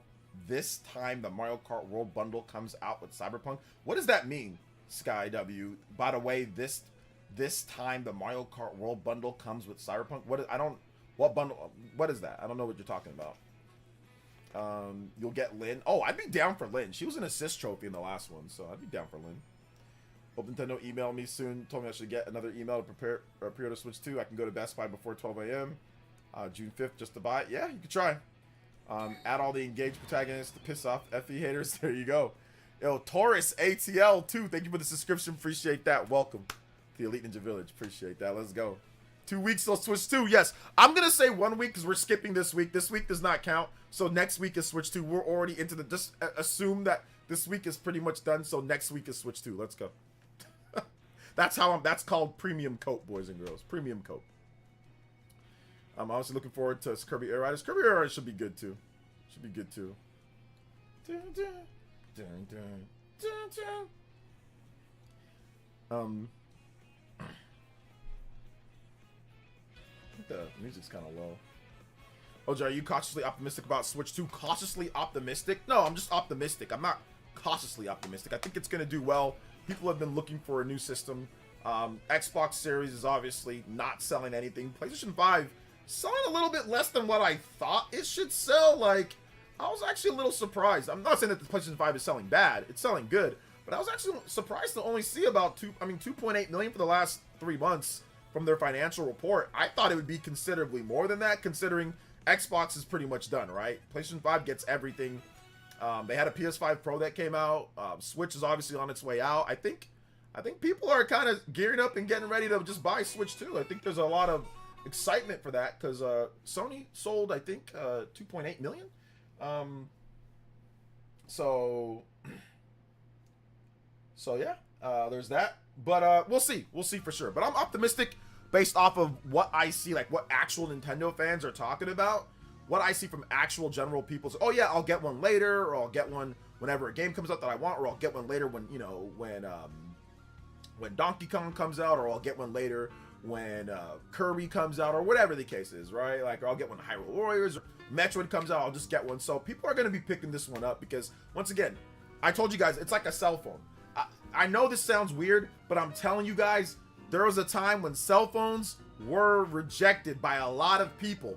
Why do I need a cell phone? I can just call from home. I can just use a phone booth. I can just use a pager. I can just use a friend's phone. Like, I'm telling you, and people are like, cell phones, there's bad reception quality. It's not as good. It's this and that. It's expensive. It's blah, blah, blah. Like, I told you guys, it's going to be like, Switch 2 is going to be like a cell phone. People are going to be like, oh, I don't need it. And then later the games and stuff, it's like playing a game anywhere is really cool than sitting and having it stuck to a TV or having it stuck in one spot. And everyone's going to want to be able to get in on the action. Everyone's going to want to get in on the action. And what happened? Switch came out. Everyone's been making clones and trying to copy. I think it's happening. Does the channel membership come with this magical skip a week to Switch 2 launch? I didn't remember seeing that in the perks lol. Yes, it comes. So we need more people. We need some more channel members. So yes, it skips the Switch. Just listen. It doesn't actually do it, Cyber Tourist, but it does it, okay? So just know that's what's happening right now. So yeah, absolutely. Let's go. Further than Beyond. Did we get to 212? That is definitely super bonus stream. Double limit break. Let's go, guys. Double limit. Let's go. Bonus stream, like always.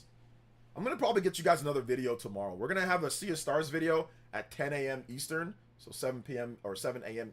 Pacific. But then we're gonna have another video, so I'll get another video prepped and ready for you guys too. Okay, yeah, that's too big of a combo. Sorry, Cyber Taurus. Yeah, that'd be the record break for a combo. Hold up, there we go. I messed up. There you go. Shoutouts. thank you for. I would have left that if you didn't tell me. Combo breaks.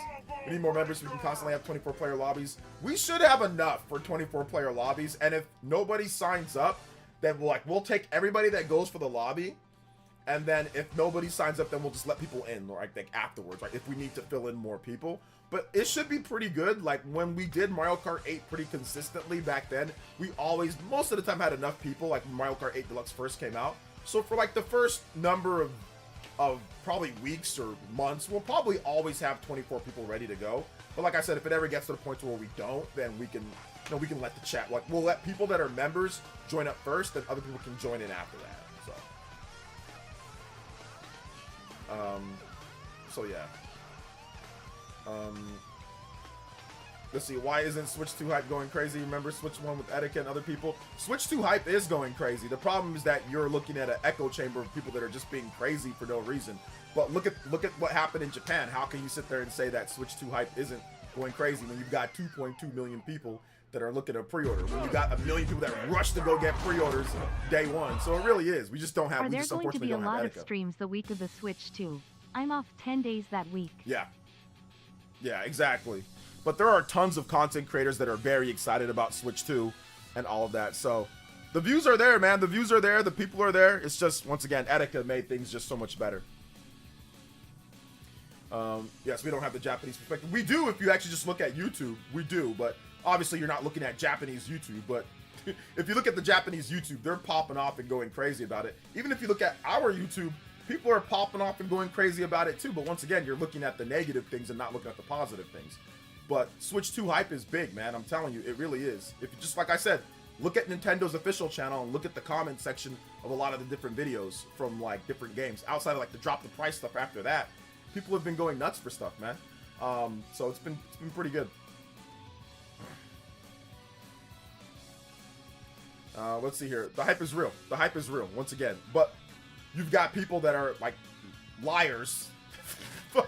You've got people that are lying, that are trying to do their best to try to tone down people's hype or say that it sucks or this and that. So I think that's what's dragging things down. But once again, with Switch 1, you also have that as well. I mean, I'm not going to sit here and act like it wasn't like that with Switch 1. I don't know where you were, Felipe, during the Switch 1 era. Maybe you were just looking at that. But there were just as many, if not potentially more people, making negative videos on Switch 1. It was actually just as bad, if not even worse. Or go look at all the articles written too. Like, it wasn't even close. Like, with the amount of articles that were written on Switch 1, the amount of videos that was saying that Switch 1 was going to fail, like, you have way more videos of people saying that Switch 1 was going to fail than you have of people saying that Switch 2 is going to fail. Nobody's really making videos saying Switch 2 is going to fail. They're just making videos saying that they don't like it. So what that means is that they don't like some of the stuff, but they're probably going to pick it up later because they know what it is. They want it. They're just angry at certain aspects of the Switch 2, whether it's game key cards or whether it's the price of Mario Kart World. And that's pretty much it. When it comes to the system itself,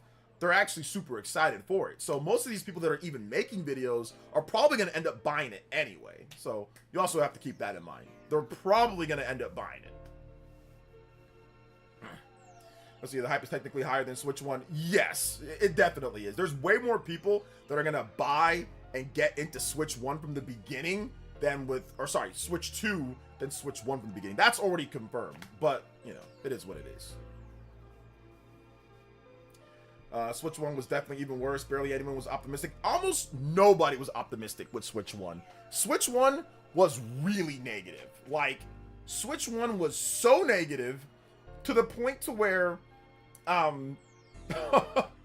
Switch 1 was so negative to the point to where we had even hardcore fans Nintendo fans that I knew that were saying that it was going to sell 40 million, that it was going to barely sell, that you know, Kimishima is drunk. You know, Nintendo, they better just make 3DS games. Oh my gosh, Switch 1 was actually worse. It was actually, and then there was the constant barrage of the Switch 1 will fail. Switch 1's gonna fail. Like, the constant barrage from YouTubers. Now, they've deleted the videos, but I'm telling you, we got a new Switch 1 will fail video from big content creators, mid-sized content creators, and small content creators. Nobody's really making Switch 2 will fail because they know it's not going to fail. They're just making, it's anti-consumer, I don't like it, blah, blah, blah. They're just making those type of videos, and like lying or clickbaiting or, you know, rage bait. They're not making actual videos that it's going to fail because that'd be a stupid thing to say. Clearly, it's not going to fail. Like, clearly it's not. But they're just making stuff like that. So what that tells me is that they're excited. They want it, but they also want YouTube views too. You know what I'm saying? Like, they also want YouTube views and money. So yeah. Yeah, Nintendo should go third party, all sorts of stuff. So yeah.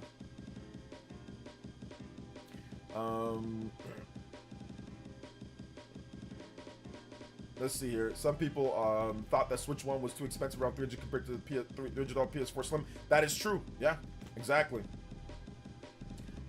It's not about being less cynical or not. In Japan, the price of the Switch is less. The price of the games are less. So it has nothing to do with being less cynical or not. Literally, it's a whole different market, and the way that it's priced and the way that things have happened is that. And the Japanese market is not prone to raging clickbaiters spreading misinformation. That's not how Japanese people don't operate the same way Americans operate. They operate differently. It's not about being less cynical. We're more stupid. That's nothing. Americans, YouTubers just in general, are more stupid. It has nothing to do with being cynical. Stupidity is what it is. There are YouTubers who started talking about it's this, this, and this before they even confirmed what it was. Japanese gamers don't necessarily do that. YouTubers don't. They wait and they're more cautious first. Then they talk.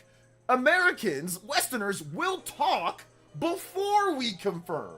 So it has nothing to do with being cynical or not. It's about being more smart, more intelligent, and how you approach things. I had a banana guy cuss me out for key cards, telling me that it's not, oh no, it's not tied to the card. It's tied to your account. You don't know what you're talking about. Bootlicker.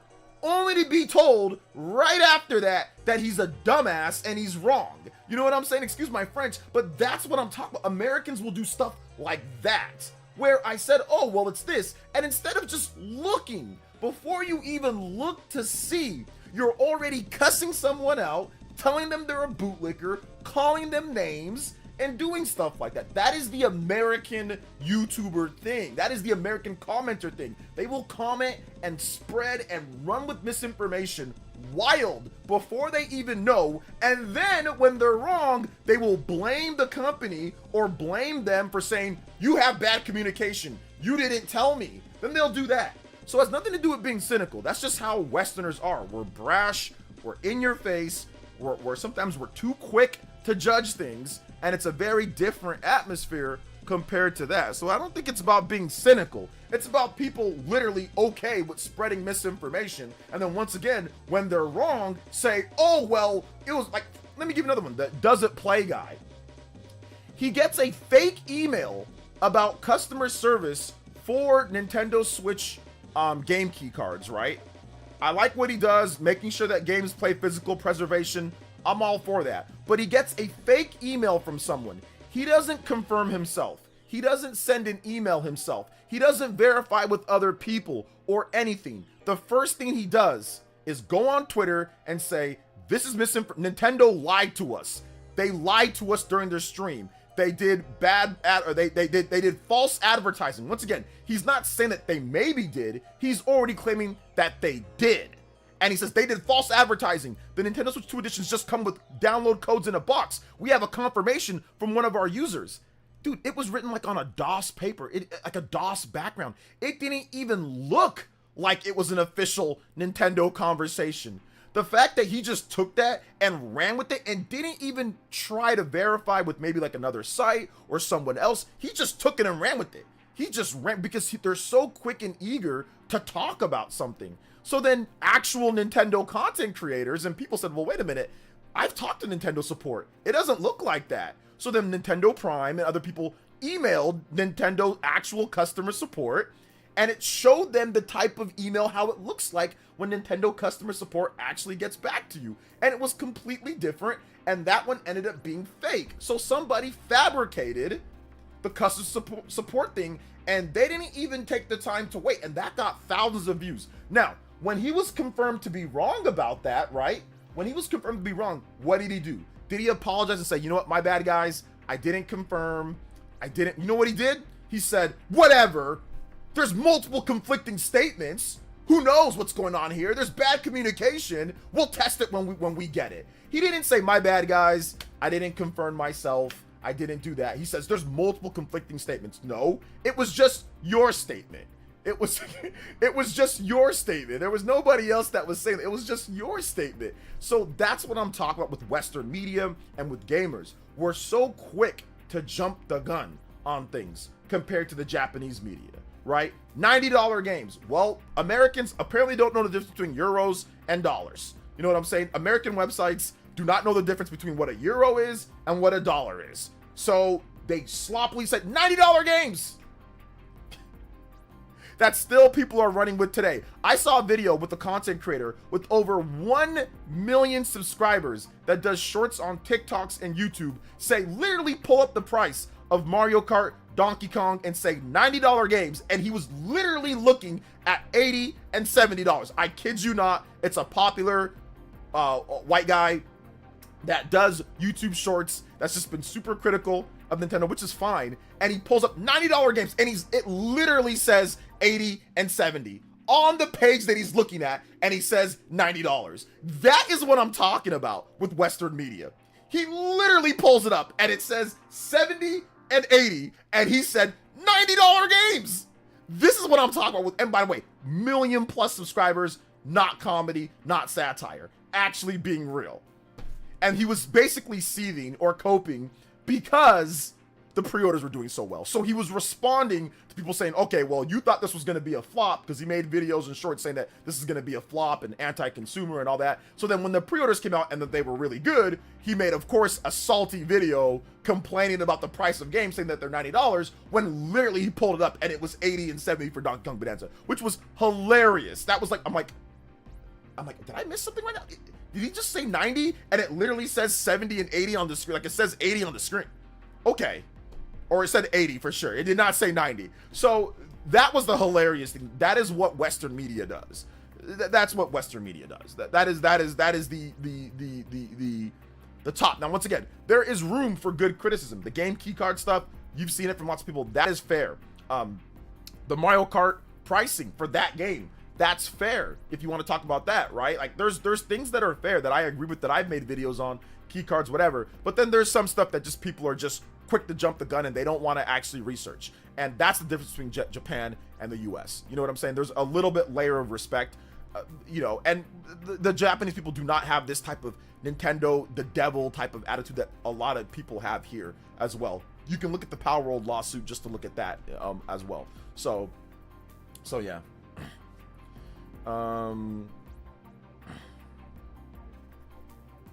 Let's see. People won't buy at those prices. I bought $60 physical Switch games when they were discounted to 20 and 40.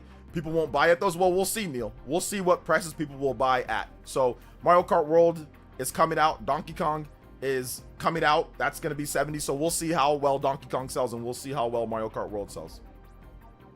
Damn right, these Western folks tend to jump the gun more than Asian gamers. Maybe because the culture. It's a cultural thing. 100%, it's a cultural thing. 1,000%. So yeah. Let's see. It says he said Nintendo took down Yuzu so they could emulate Switch games on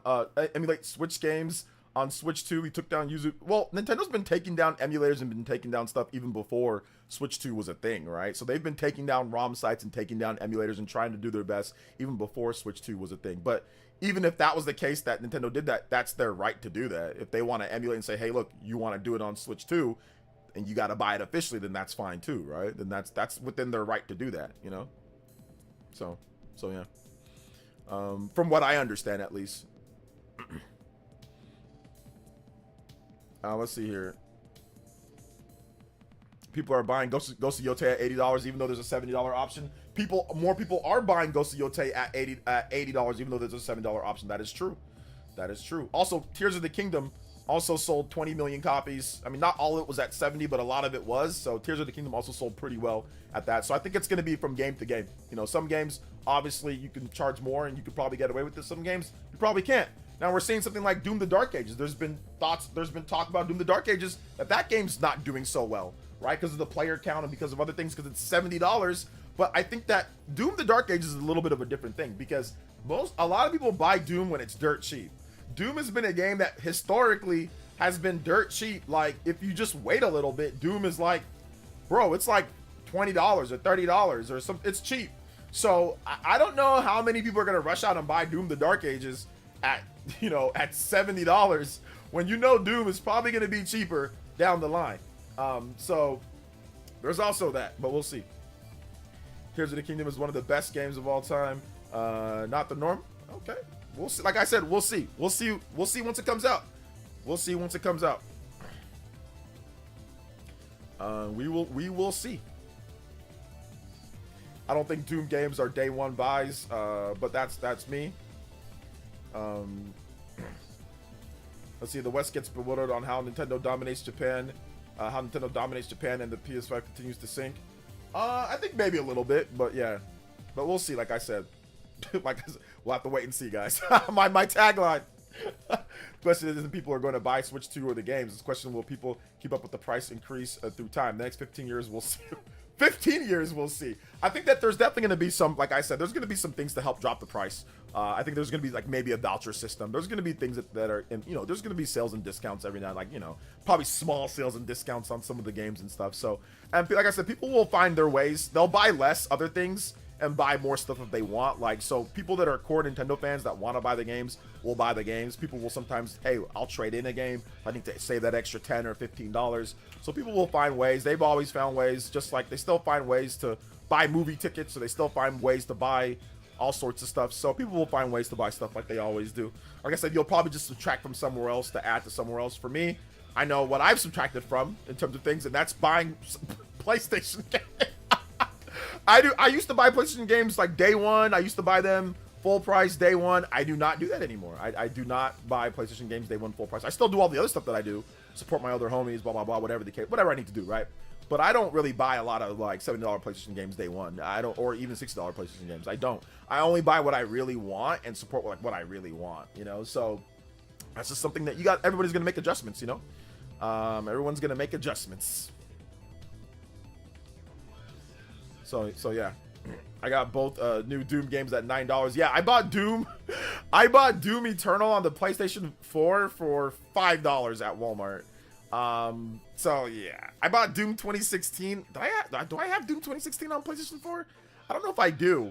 I might. I don't know if I do or not. Anyway, I don't buy them. I don't buy them anywhere near full price. But that's just me.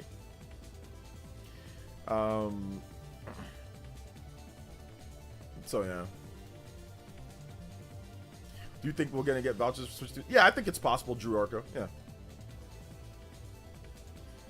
East is about to eat the West lunch, bro. I'm telling you, man. It's crazy that the best game that's come out this year is a game Western developers make that emulate a lot of the things that make Eastern, like, you know, Japanese games and Eastern games good. It's like, oh snap, we got some really cool turn-based. We got some really cool abilities and stuff that is synonymous with Eastern games, like synonymous with Japanese games. Wow, happens to be the best game of the year or one of the best games of the year. Who could have thought that? So there you go.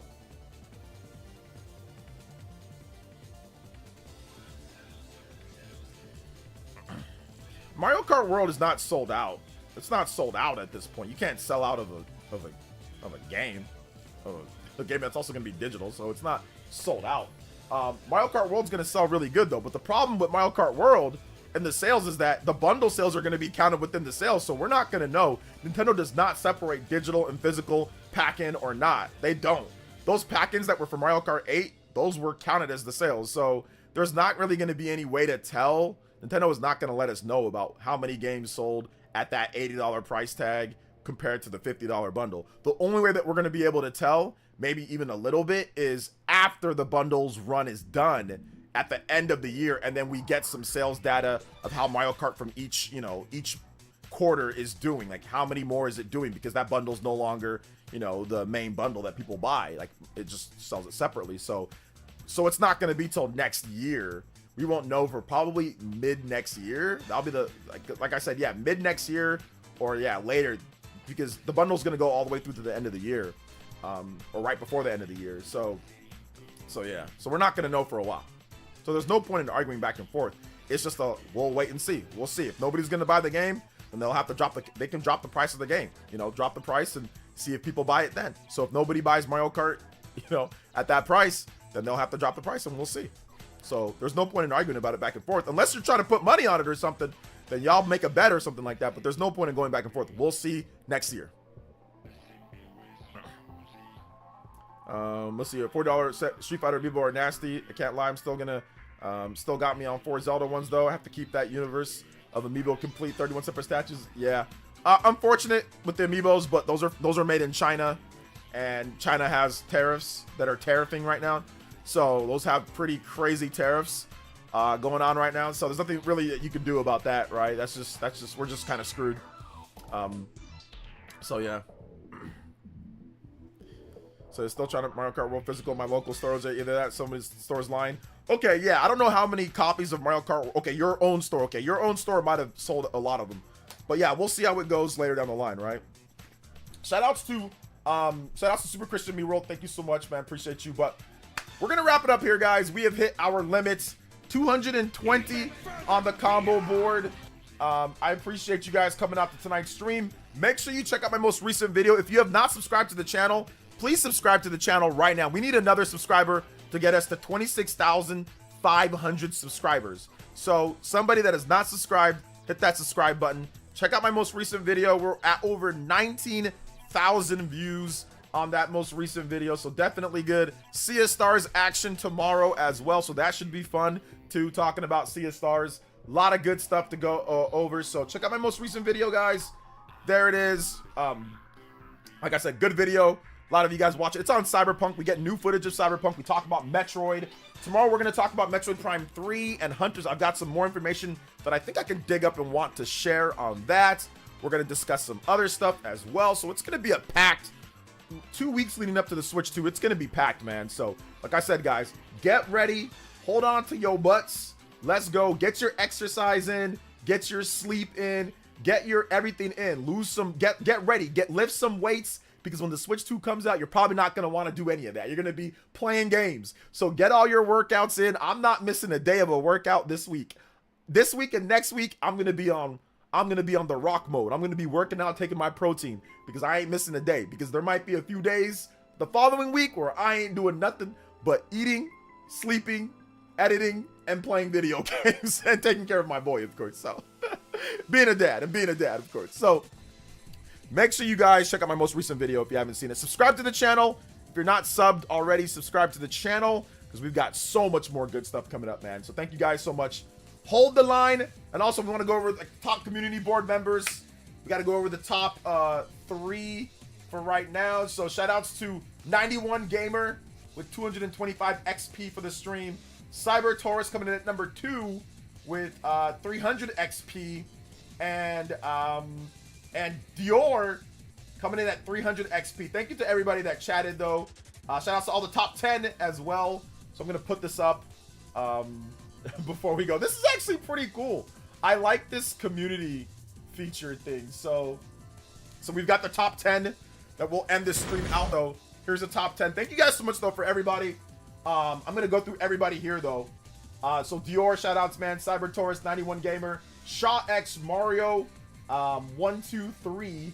Party Man, Justin and Caitlin, Gibby, Lloyd Garmond, Sky Guys Quest, Sizz, Super Christian Me World, Onoki, or Oni K Kobe, J2 Blue, Mr. Black, Kinesis, Agachi, Cold 44, Jack Bro Twin, Ronin, JJ, Dewan Davis, Payne Uchiha, Figure Drawing, Just Another Artist, Ryu the Burninator, Gambit, shout out to Gambit, thank you for the $20, The Great Wah, Hey There Jeremy, Jag, Paul Gale, Drew Arco, Sun K, Gaming Mariner, Dark Synchron, Gloria, Broccoli, Big Tank Boy, Gina Baby, Buzz, Kami, Egomaniac, Film Watcher, George EM, Patrick, Jack of the Coke, Aaron Curdy, The Cool Guy, General Zamora, and Koopa Troopa. All of you guys, those are the top 50 that all charted today. So shout outs, guys. Thank you so much for your support. Shout outs to chatting, being in the stream a lot. Big love to everyone. Thank you guys. And also thank you for the donos to Cyber Taurus as well, and in the stream as a Hokage and Stream the Big love to Justin. All the people that dropped donos. Thank you guys so much. I appreciate and love all of you guys. So thank you so much, man. Appreciate y'all. Shout outs to Vadset coming in late as well. Shout outs to Vadset. And yeah, we will see you guys for tomorrow's stream. Oh, and also thank you to all my members. Shout outs to all the Patreons as well. Big love to all them that come out to the stream. And of course, all the subscribers, all the new subs. So you guys are great. So hit that sub button if you have not hit that sub button. Like I said, it's going to be a great week this week. I'm looking forward to it. So, all right, guys, love y'all. We'll see you guys for the next one. Peace out, homies.